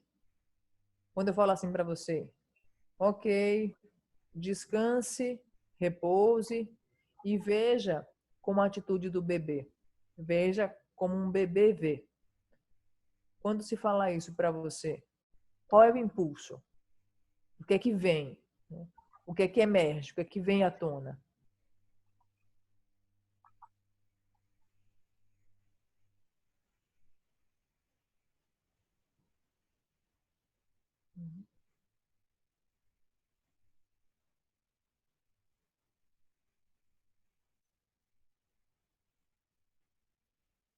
Anybody, what's the impulse that comes?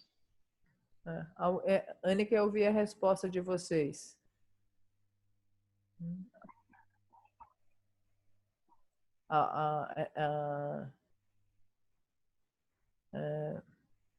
Alguém está dizendo não avaliar nada. Not to evaluate. Ana Carolina is saying my first impulse is to conceptualize. O meu primeiro impulso é conceitualizar, colocar conceito nas coisas. Yes, that's right. So the baby-like attitude is this open space. This, yes, that is your freedom. That's your basic freedom, your basic liberation. But what happens when I say to you, just rest in the baby-like attitude? You panic. There's fear because there's no object. And so then you have to immediately create an object. How do you do that? You do that with concept, yeah? You create an idea, something to hold on to.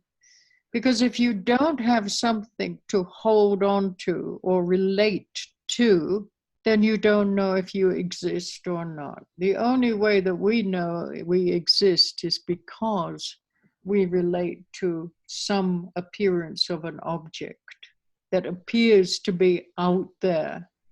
Well, if there's something out there, there must be something here to perceive it. And so we regenerate this mechanism called ego psychology.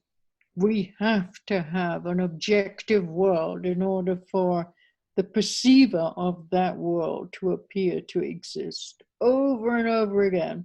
So we keep creating a phenomenal world which appears to be so solid, so real, so full of meaning and value. We don't question our perception because we're so used to seeing a world out there independent of our own mental processes. And then we constantly react to it. If we think it's good, we run after it. If we think it's bad, we run away from it. If we think it's neither good nor bad, then we don't really know how to relate to it. It's a kind of unknown territory. But to be able to rest in that open, spacious nature, which is the primordial ground of our own consciousness, before dualistic fixation, yeah, not so easy, you can see by your habits. This neurotic habit of trying to objectify everything that you perceive.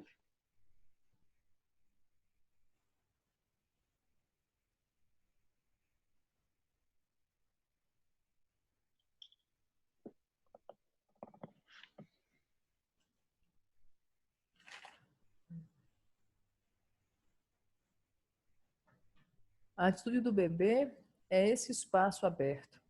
a atitude do bebê é a sua liberdade básica, é a sua liberação básica. Mas assim que eu digo para você, simplesmente relaxe, descanse e veja com a atitude do bebê. O que acontece? Você entra em pânico. Você entra em pânico e fica extremamente com medo, porque não existe um objeto. E aí você imediatamente você cria algo para se agarrar ou para se relacionar. E você faz isso através da conceitualização. Você faz isso para que você tenha uma sensação de que você existe. Então, se eu tenho um objeto lá fora, se eu tenho um mundo objetivo lá fora, então existe um percebedor desse mundo, um observador desse mundo. Eu tenho que ter esse mundo lá fora para que eu pareça existir. E é isso o que acontece. Nós concebemos que existe um mundo lá fora e que esse mundo é sólido, é real, é cheio de significados, é cheio de valores, cheio de conceitos e existe independentemente dos nossos processos mentais. Então, constantemente, nós estamos reagindo diante desse mundo. E constantemente, nós julgamos algo, dizemos, isso é muito interessante, aí corremos atrás daquilo. Ou dizemos, nossa, que coisa horrorosa, aí fugimos daquilo. Isso é bonito, isso é feio, isso é interessante, isso é desconfortável. Constantemente nós estamos habituados a fazer isso. Porque nós não sabemos como nos relacionar quando não há nada. Nós não sabemos nos relacionar antes da fixação dualista. E nós temos esse hábito neurótico de coisificar tudo. Esse hábito neurótico de coisificar qualquer coisa que você vê. Qualquer objeto.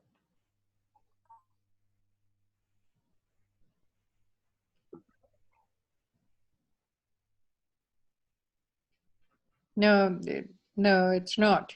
You don't perceive an object. There is no objects. Mm-hmm. You perceive the appearance of an object. It's very different than actually seeing an object. Remember, there is no objective world out there. What you perceive is the appearance of an objective world, which depends on many, many psychological conditions coming together. And then you believe it actually exists. And then you make your perception more and more solid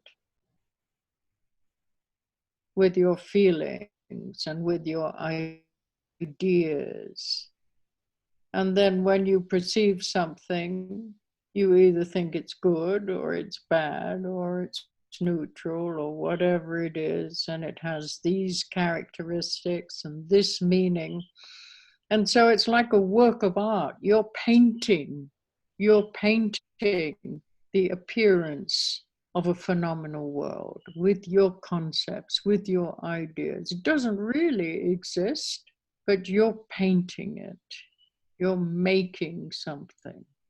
You're creating the idea of yourself in relationship to the idea of a phenomenal world.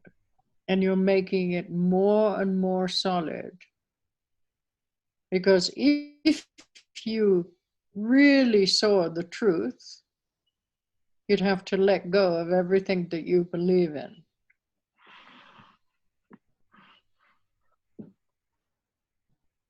That's frightening. Because we always need something to hold on to. And in order to not see this basic space, which is our own nature. We have to constantly create the appearance of an object so that this idea of a perceiver of this appearance of an object feels like it really exists.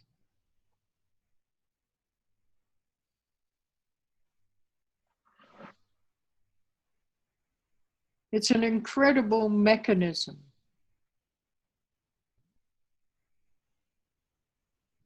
And we're constantly seduced by this mechanism. We're deceived by this mechanism. And it really is the root cause of all our confusion and all our suffering.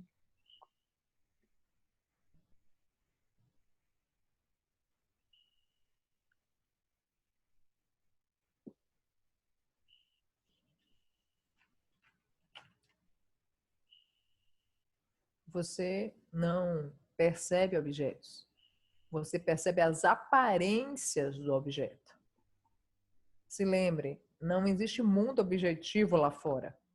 O que você vê são as aparências, que dependem de várias causas e condições que se reúnem para poderem parecer daquele modo para você. E disso advém sentimentos e ideias que, quando você percebe algo, imediatamente você julga que é conhecido, que é amigo, inimigo ou desconhecido, que é bom ou ruim ou neutro. É como se você estivesse fazendo um trabalho artístico, como você estivesse pintando um quadro, e as tintas desse quadro são os seus conceitos e as suas ideias. E você o pinta, você o cria, e você cria a ideia do self, a ideia do eu, com a relação com o mundo. Porque se você visse realmente a verdade, você teria que deixar ir tudo em que você acredita até então. E essa sensação é extremamente ameaçadora. Porque para ver esse espaço básico, que é a nossa natureza, nós precisamos deixar ir tudo que nós acreditamos até então. Nós precisamos compreender esse fenômeno da psicologia do ego, essa criação constante dessa fixação dualista de que tem que existir o mundo objetivo lá fora para que você sinta que existe um percebedor que percebe esse mundo. É um mecanismo incrível, realmente. É um mecanismo incrível, habilidoso, que constantemente está nos enganando e que é a causa raiz de toda a nossa confusão e de todo o nosso sofrimento.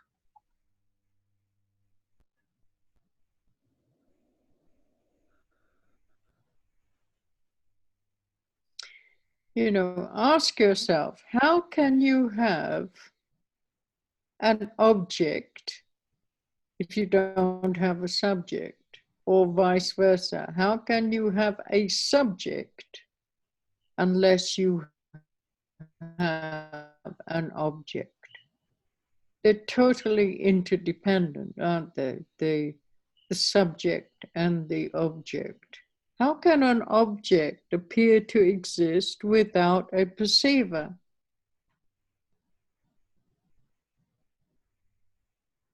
So then how are we going to reinforce this illusion of a subject and an object, totally divorced from each other? And this is what we do every moment. We constantly reinforce this illusion that there's something here being perceived by something there.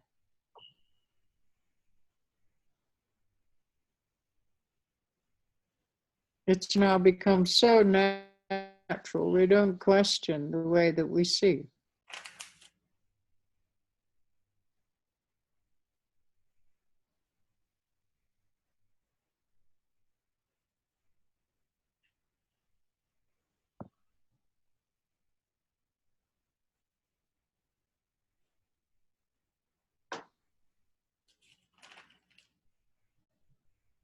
Pergunte a si mesmo. Como é que você pode ver um objeto?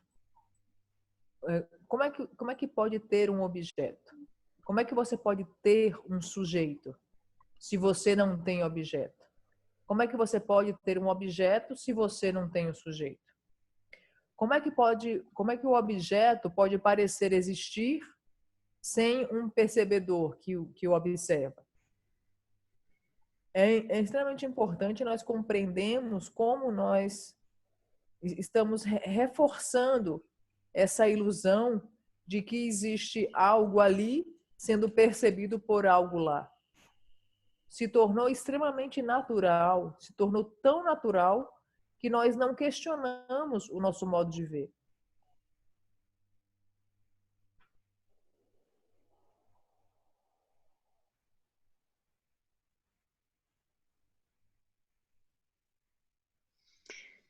Anybody have any questions? Alguém teria alguma pergunta?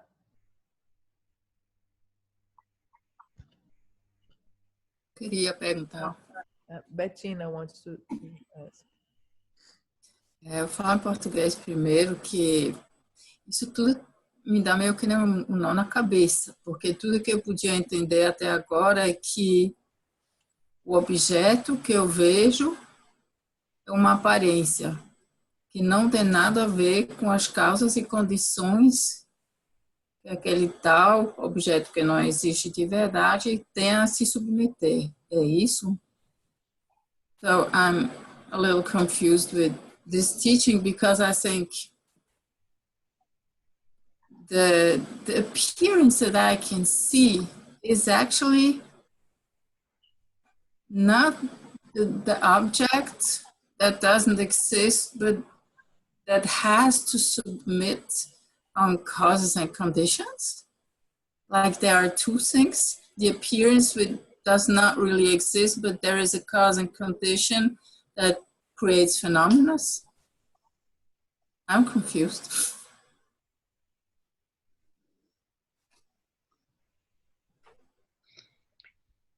Yes. No, what I said is that everything that we perceive now is what I call an appearance. And when we use the word appearance, it means it depends on conditions to appear to exist. It doesn't really exist that way that we perceive it, but it appears to exist dependent on certain causes and conditions coming together. So we are constantly generating these causes and conditions in order to perceive the phenomenal world as we do now, with all its value, all its meaning, all its stories. Yeah, this is all coming from our mental processes. The only thing that is similar, if we look at our perception, maybe the only thing that might be similar is the name that we give these appearances. And so if we all give a certain appearance a name, we actually believe it exists.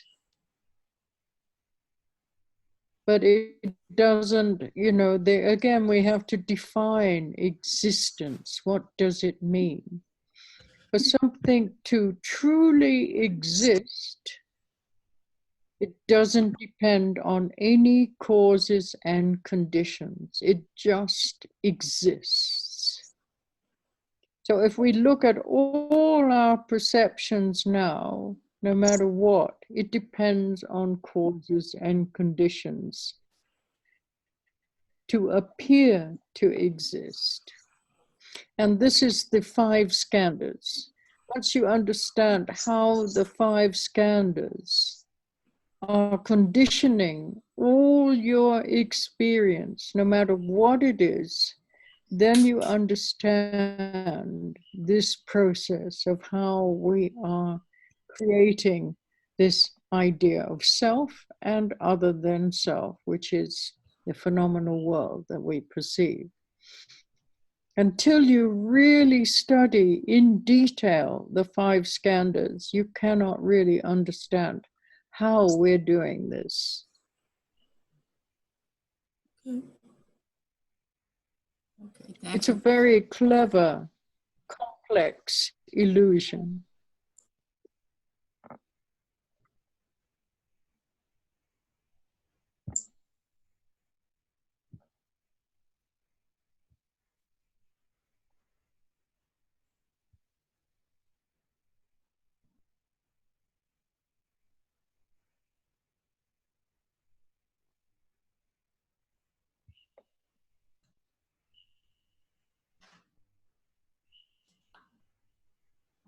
Tudo que percebemos agora é chamado de aparências.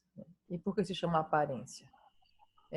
Se chama aparência porque depende de certas causas e condições que se reúnem para que aparente ser daquele modo.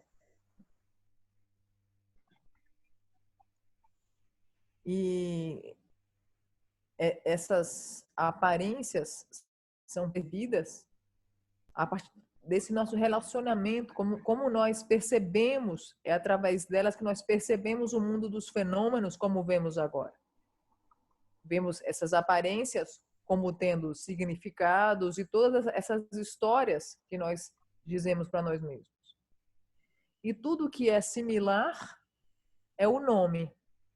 É o nome que damos para essas aparências, que acreditamos que exista do seu próprio lado. E quando nós perguntamos o que é existência, para que algo realmente exista, esse algo não pode depender de causas e condições para que ele possa existir. O que quer que vemos atualmente, essas aparências que nós vemos atualmente, elas só aparentam ser dessa forma como nós julgamos ver por causa dos 5 skandhas, por causa do funcionamento dos 5 skandhas que está condicionando as suas experiências. Não importa o que quer que seja. A atuação dos 5 skandhas que está criando a ideia do self, a ideia do eu e do outro além do self. Até que você estude os 5 skandhas, é necessário que você estude os 5 skandhas, estude o seu funcionamento para que você possa realmente entender o funcionamento do self e do outro além do self. É uma ilusão extremamente complexa e demasiadamente inteligente.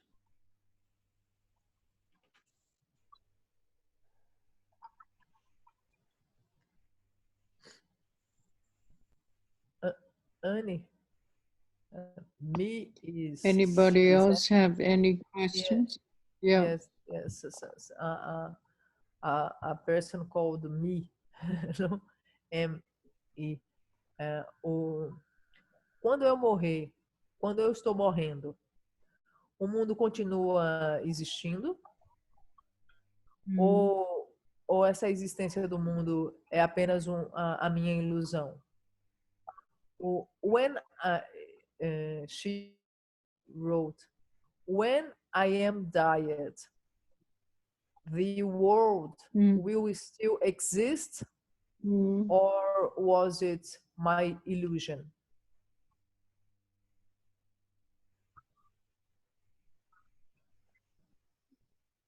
Yes. Well, you have to ask yourself, when you're dead, how does it exist?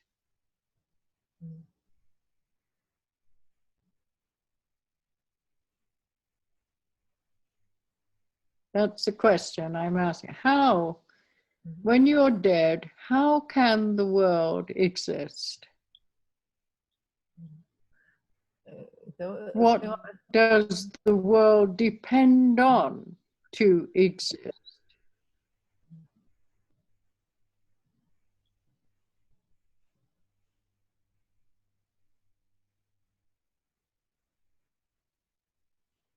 então eu pergunto para você, quando você morrer, como é que o mundo vai poder existir?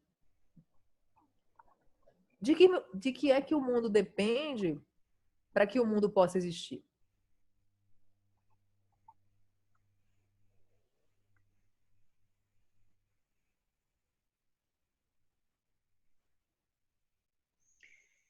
When you're dreaming at night and you meet people and you go places, and then you wake up in the morning, what happened to that world that you saw in your dreams and the people that you saw in your dreams? Did they exist or not exist? Where did they go when you woke up?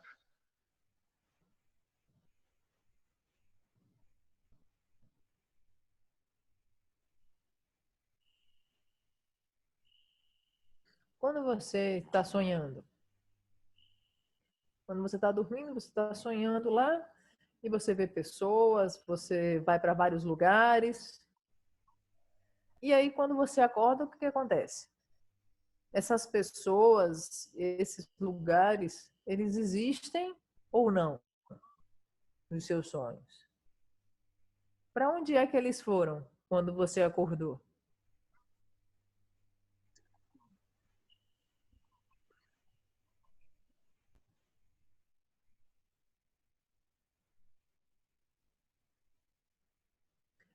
Ana Carolina wrote something here.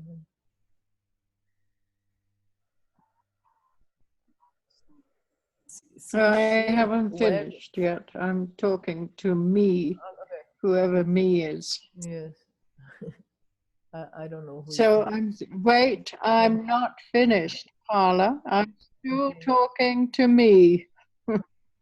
I'm not taking any more questions until me answers me. Okay. Ask her to answer.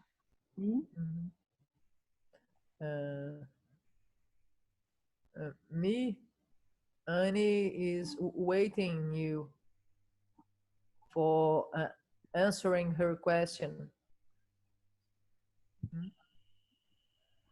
When you dream, you see people and you go many places. When you wake up, does these people and these places exist or not? Where did they go when you wake up? Me is saying they disappear. Eles desapareceram. They disappear. So when me dies, what happens to the world that she knows?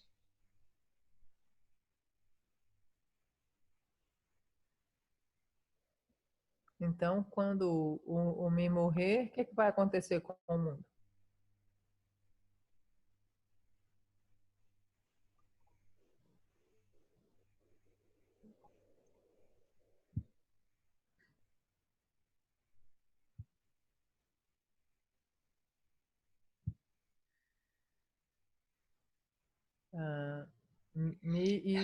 Let me ask me another question. How does she know the world exists?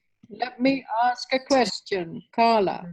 I'm asking me a question. How does she know the world exists now?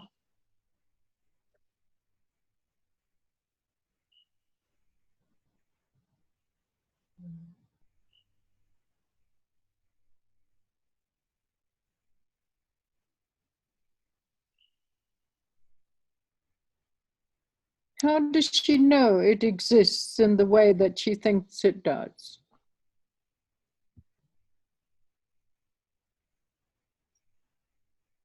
Everyone around her sees the world in a different way. So how does she know it exists in the way she thinks it does?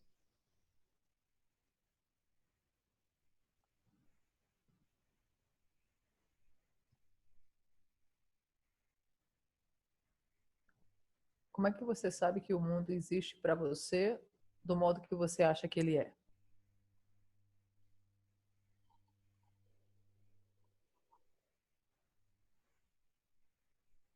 Because everyone sees the world in a different way. Porque So how does she know it exists in the way she thinks it does?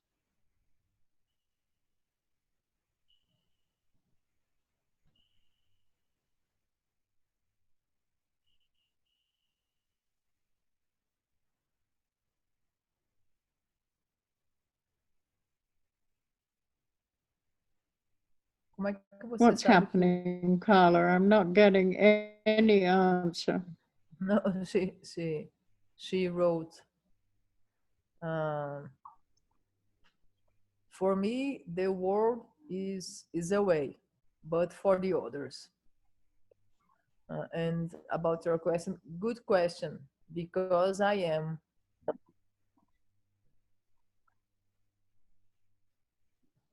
I don't know. No, that's not good enough. She needs to investigate. That's not good. That's not helpful. Her answer is not helpful to herself and not helpful to anybody. Mm-hmm. She needs to really look at the way that she sees things around her. She might learn something. Don't just say things just for the sake of saying things.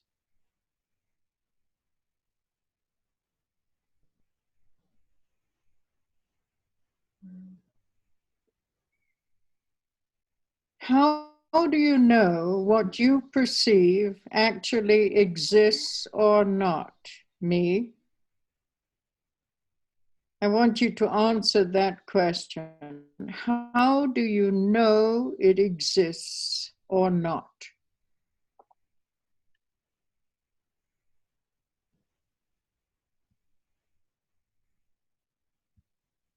All of you, look around you. How do you know anything exists?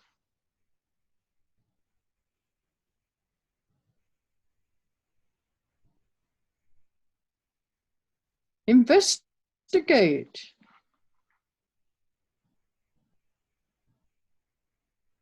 Because somebody tells you it exists?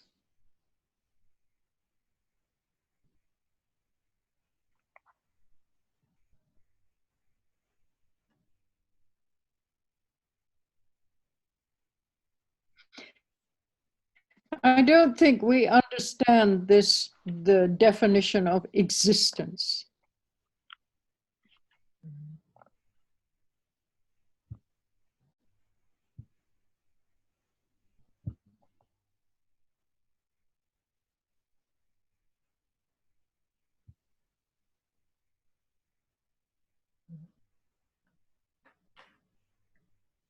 Então, How do you know anything exists?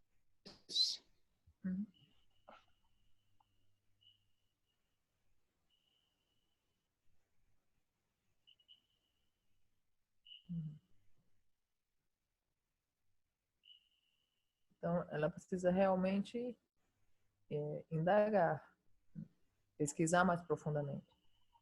E não dizer as coisas só pelo hábito de dizer. Se pergunte, como é que você sabe que o que você percebe realmente existe? Como é que você sabe que o mundo que existe para você é do modo que você acha que ele é?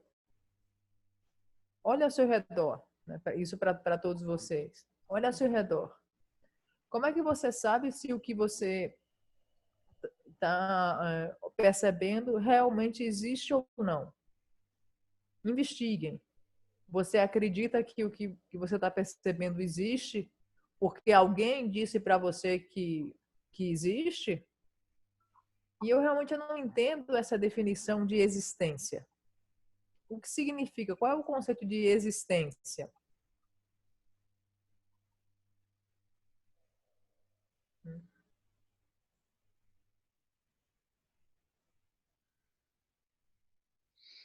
No, the way we see things now, it either exists or it doesn't exist. There's only two ways of seeing. So for something to exist, what is the basis of existence?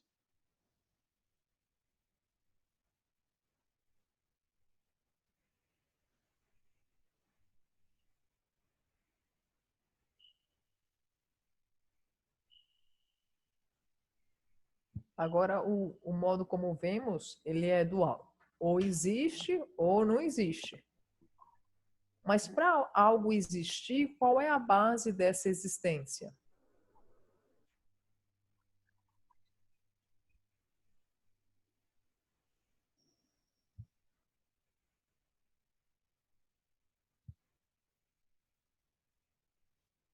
Ana Carolina e Ana Luísa wrote something.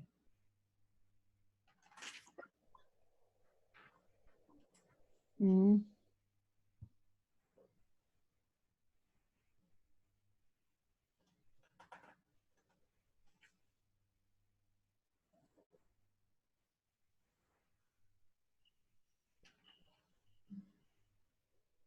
What did they say, Carla? Okay. About the question you did to me, Ana Carolina says, I know that No, I think it's about my constant mental process. And Ana Luisa says, I know that something exists when I taste something, I experience something using my five senses. I think something exists if I feed this thought, and this thought starts to be solid, and when it's very solid, is solid enough, I add attributes, characteristics, and I react. When I react, I think I exist.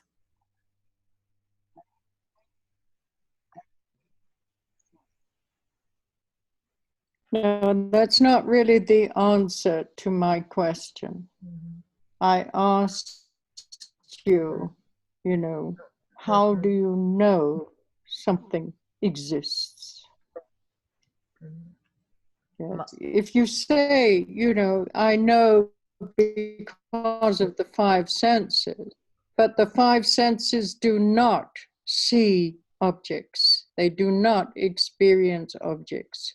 So then what you see doesn't exist. What you hear doesn't exist. If it is an object, it doesn't exist. So then how do you know it exists? Because the five senses are neutral. They do not perceive objects. So again, the question, how do you know something exists? Not appears to exist, but exists. There's a big difference between appear to exist and exist.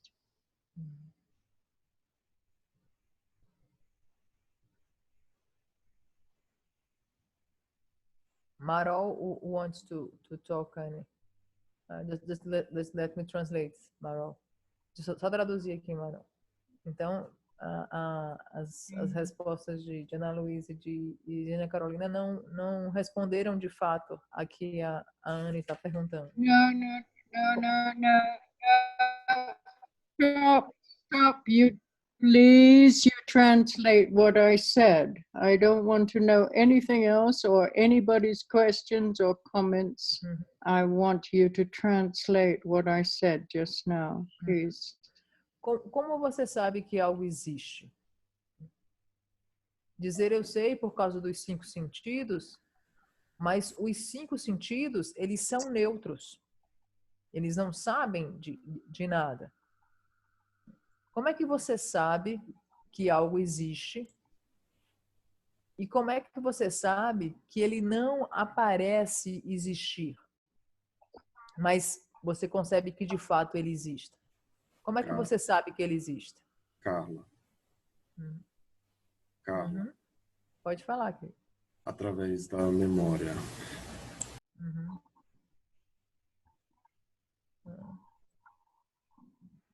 Through memory. Using memory. No, that doesn't define existence. Mas There's memória no não, basis for the word existence just because you remember something. No, that doesn't mean to say it exists.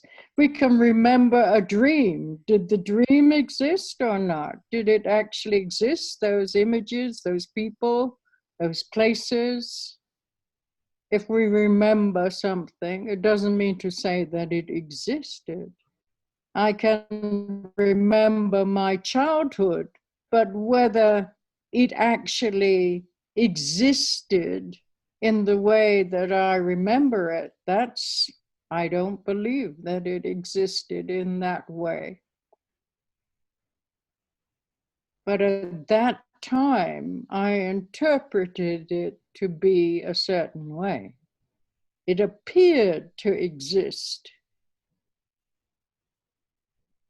a certain way, but I never say that it existed that way. You must be careful between appear to exist and exist. It's a big difference.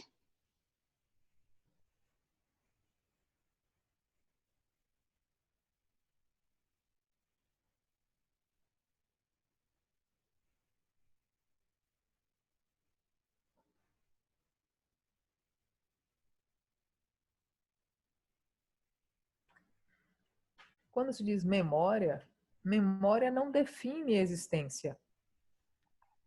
Podemos ter memória dos nossos sonhos, por exemplo. E eu lembro do sonho, lembro dos lugares, lembro das pessoas, lembro das paisagens ali. Mas não existe. Eu posso lembrar da minha infância, por exemplo. Eu posso lembrar da minha infância e, nesse tempo, eu interpreto, de certo modo, o que aconteceu naquela época, de maneira que aparente existir para mim de um jeito, mas eu nunca, de fato, posso dizer que aquilo existiu daquele jeito. Aquilo, na verdade, parece existir daquela forma. Nós precisamos ter muito cuidado aqui. Nós precisamos ter muito cuidado com os termos existir e parecer existir. Há uma grande diferença aqui. Anne Marol wants to talk.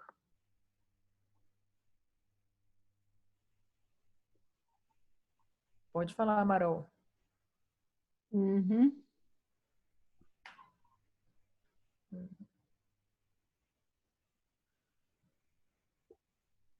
Marol is asking me to read.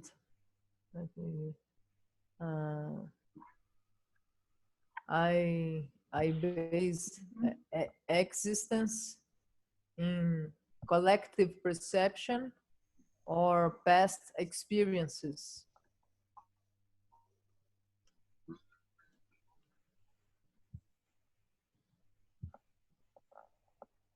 No, that's not a good definition for existence. Nope. What's the difference between non-existence and existence? Yeah? Qual a diferença de existência e inexistência?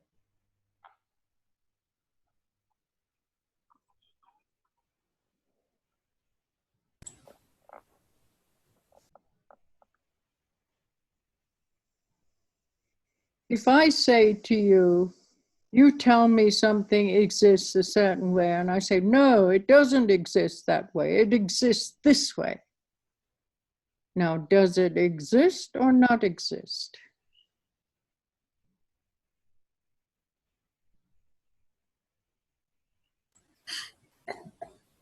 Carla, Como é que você considera que algo existe ou não existe? Quando você diz assim, ah, essa tal coisa existe. E eu digo, não, isso não existe assim, isso existe de outro modo. Como é que você sabe? Cláudio wants to talk. eu acredito que a experiência através dos 5 agregados traz essa ideia do que existe ou não existe. I believe that the experience of 5 aggregates, this experience with the 5 aggregates says what exists and what doesn't exist.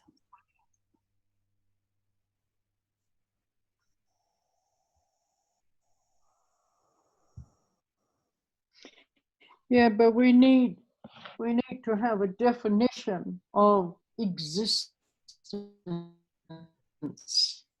Because, you know, when I use the word existence and when you use the word existence, we're talking about 2 very different things here.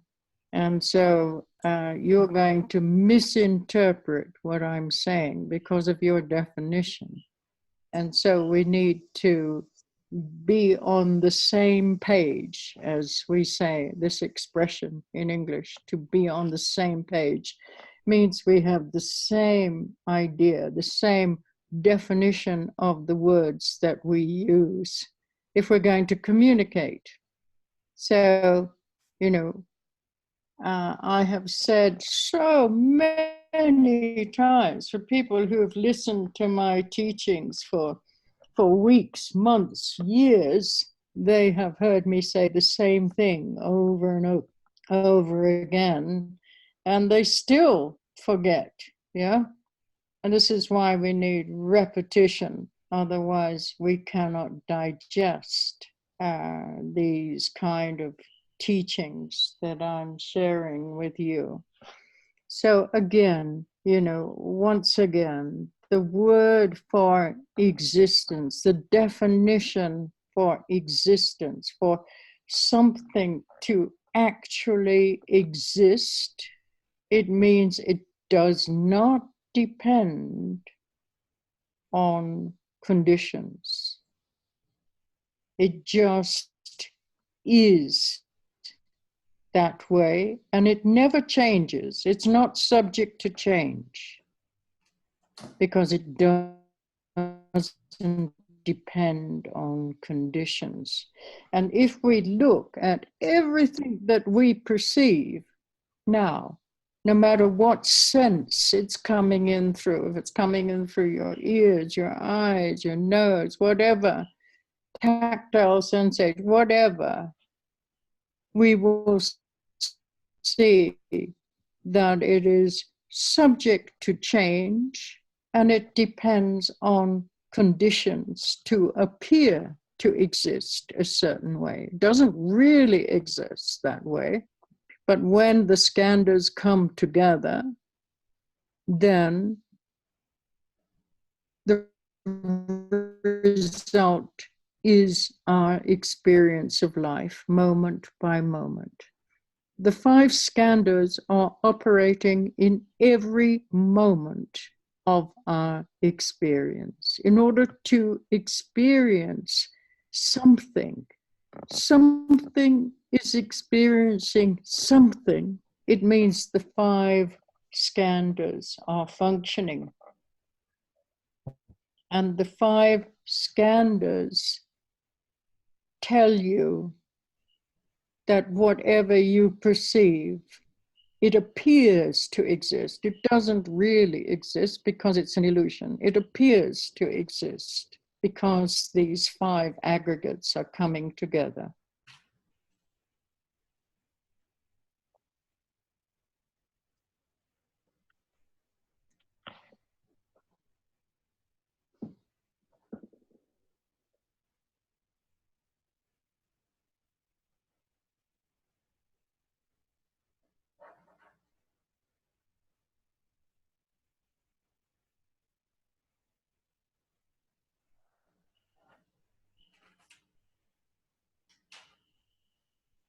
if something really exists, Carla, then we should all see it the same way. If it really exists. But we don't see anything the same way. So what does that tell you? It depends on causes and conditions to appear to us in different ways.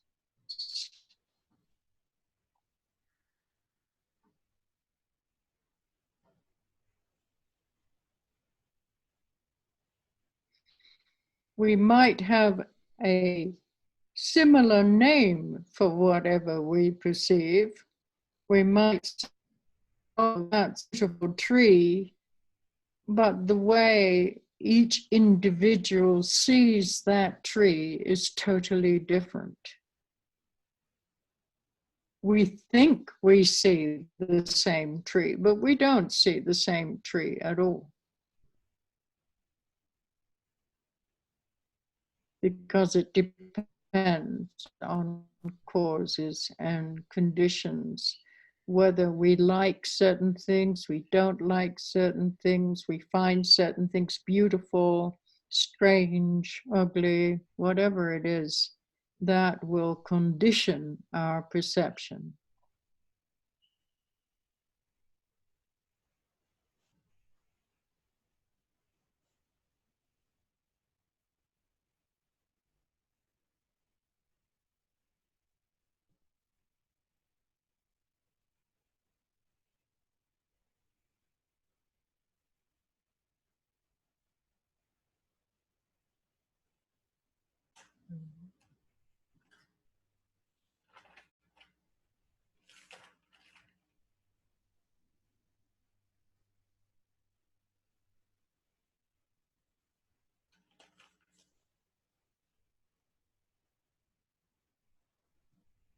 Nós precisamos falar de existência e de inexistência.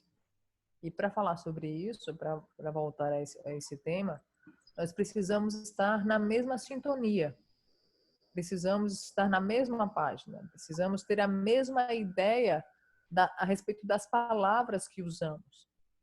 Eu já disse isso tantas e tantas vezes para aqueles que me escutam há todos esses anos. E eles continuam esquecendo disso. E é por isso que temos que ouvir esses ensinamentos de novo e de novo. Para que algo exista, ele não pode depender de condições. Ele simplesmente é. E nunca muda, justamente porque não depende de condições. Olhe para o que quer que chegue pelos seus sentidos. O que quer que chegue, seja um som, um objeto que você vê, uma sensação tátil. Olhe para isso. Se nós olhamos para isso, nós vamos ver que muda e que depende de condições. E nós temos isso diante de todas as nossas experiências de vida. Porque os 5 skandhas, eles operam em cada momento da nossa experiência. Quando algo experiencia algo, os 5 skandhas dizem que aquilo existe. Mas, na verdade, aparenta existir. Aparenta existir porque foram necessárias que causas e condições se reunissem para que criassem essa aparência que nós julgamos que existe daquela forma. Porque se algo realmente existisse, se algo realmente existe, todos nós deveríamos ver do mesmo modo. O que isso quer dizer? Isso quer dizer que para que algo exista, ele não depende de causas e condições. Porque se dependesse de causas e condições, eles apareceriam para nós de modos diferentes. Porque eles dependem de causas e condições, é que cada um de nós vê a mesma coisa de modo diferente. E nós precisamos de nomes similares. Então, nós precisamos de nomes similares para atribuirmos para um determinado objeto. Por exemplo, árvore. Mas cada um vê uma árvore de modo diferente. Nós não vemos do mesmo modo em hipótese alguma. Porque nós temos concepções e julgamentos completamente diferentes a respeito daquela árvore. Ah, é estranha ou é feia. Isso vai condicionando a nossa percepção. That's it, Annie.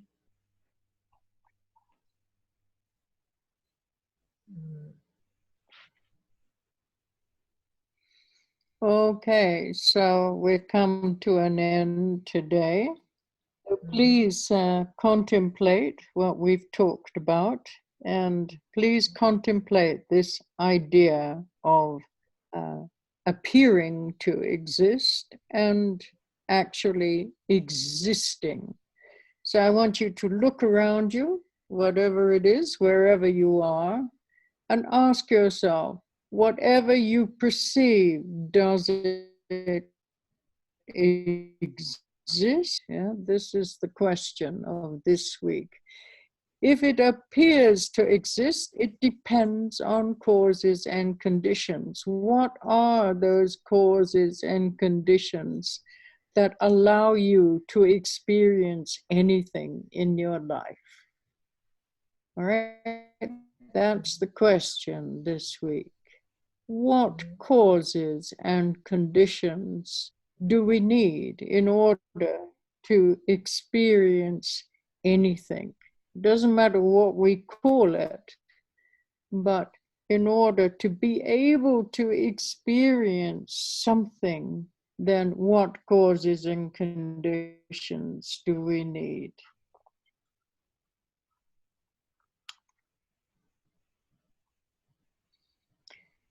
All right, everybody. Love to you all. Just continue to observe. Don't forget the baby-like attitude. You know, the baby-like attitude will bring clarity, because you will see you don't have to believe everything you think. You don't need to let the thought process control you. You can actually use thought to communicate without allowing thought to control or condition the way that you see the world around you.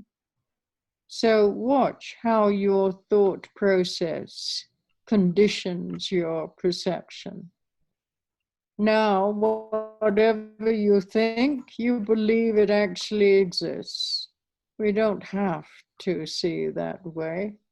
We don't have to believe everything that we think. We can allow some space to see in different ways.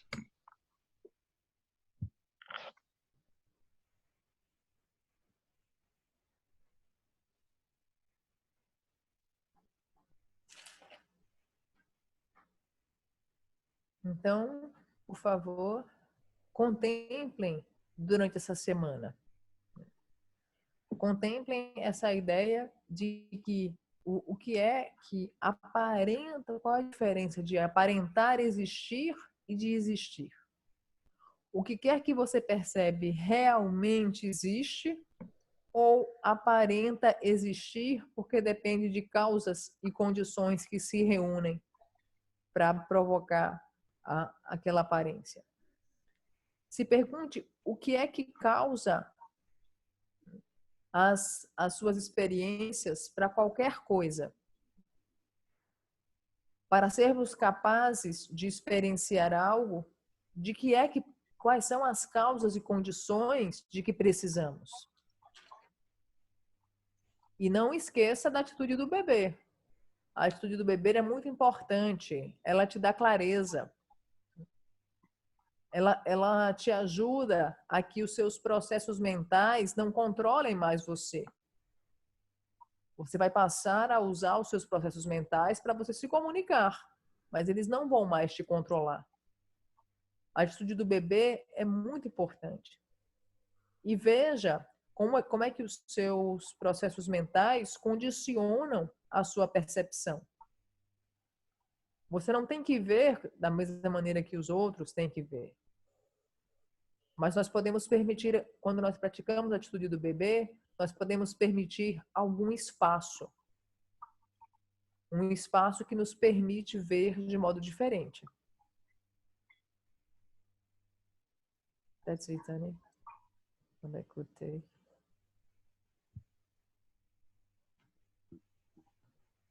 Thank you, Carla, my love. Thank you for translating. Thank you all for joining me tonight. And if conditions allow, we'll be here next week. Is there an election next week, Carla? No, only 28. Are you working for the election next week or what? No, next week, no. Only 28. 28th, all right then. So we're okay, so we're free of the election. Yes. All right. Well, have a good week, everybody. Love to you all. And keep observing your mental processes. Yeah, that's really the greatest teacher is, you know, you look at your own mental processes and you learn from it. So, love to you all. Boa noite. Boa noite. Boa noite. Boa noite. Boa noite, Anne. Boa Thank you. noite. Observe os seus processos mentais. Observar os seus processos mentais é o seu maior professor. É o seu maior professor. Você tem que observá-los para poder aprender com eles.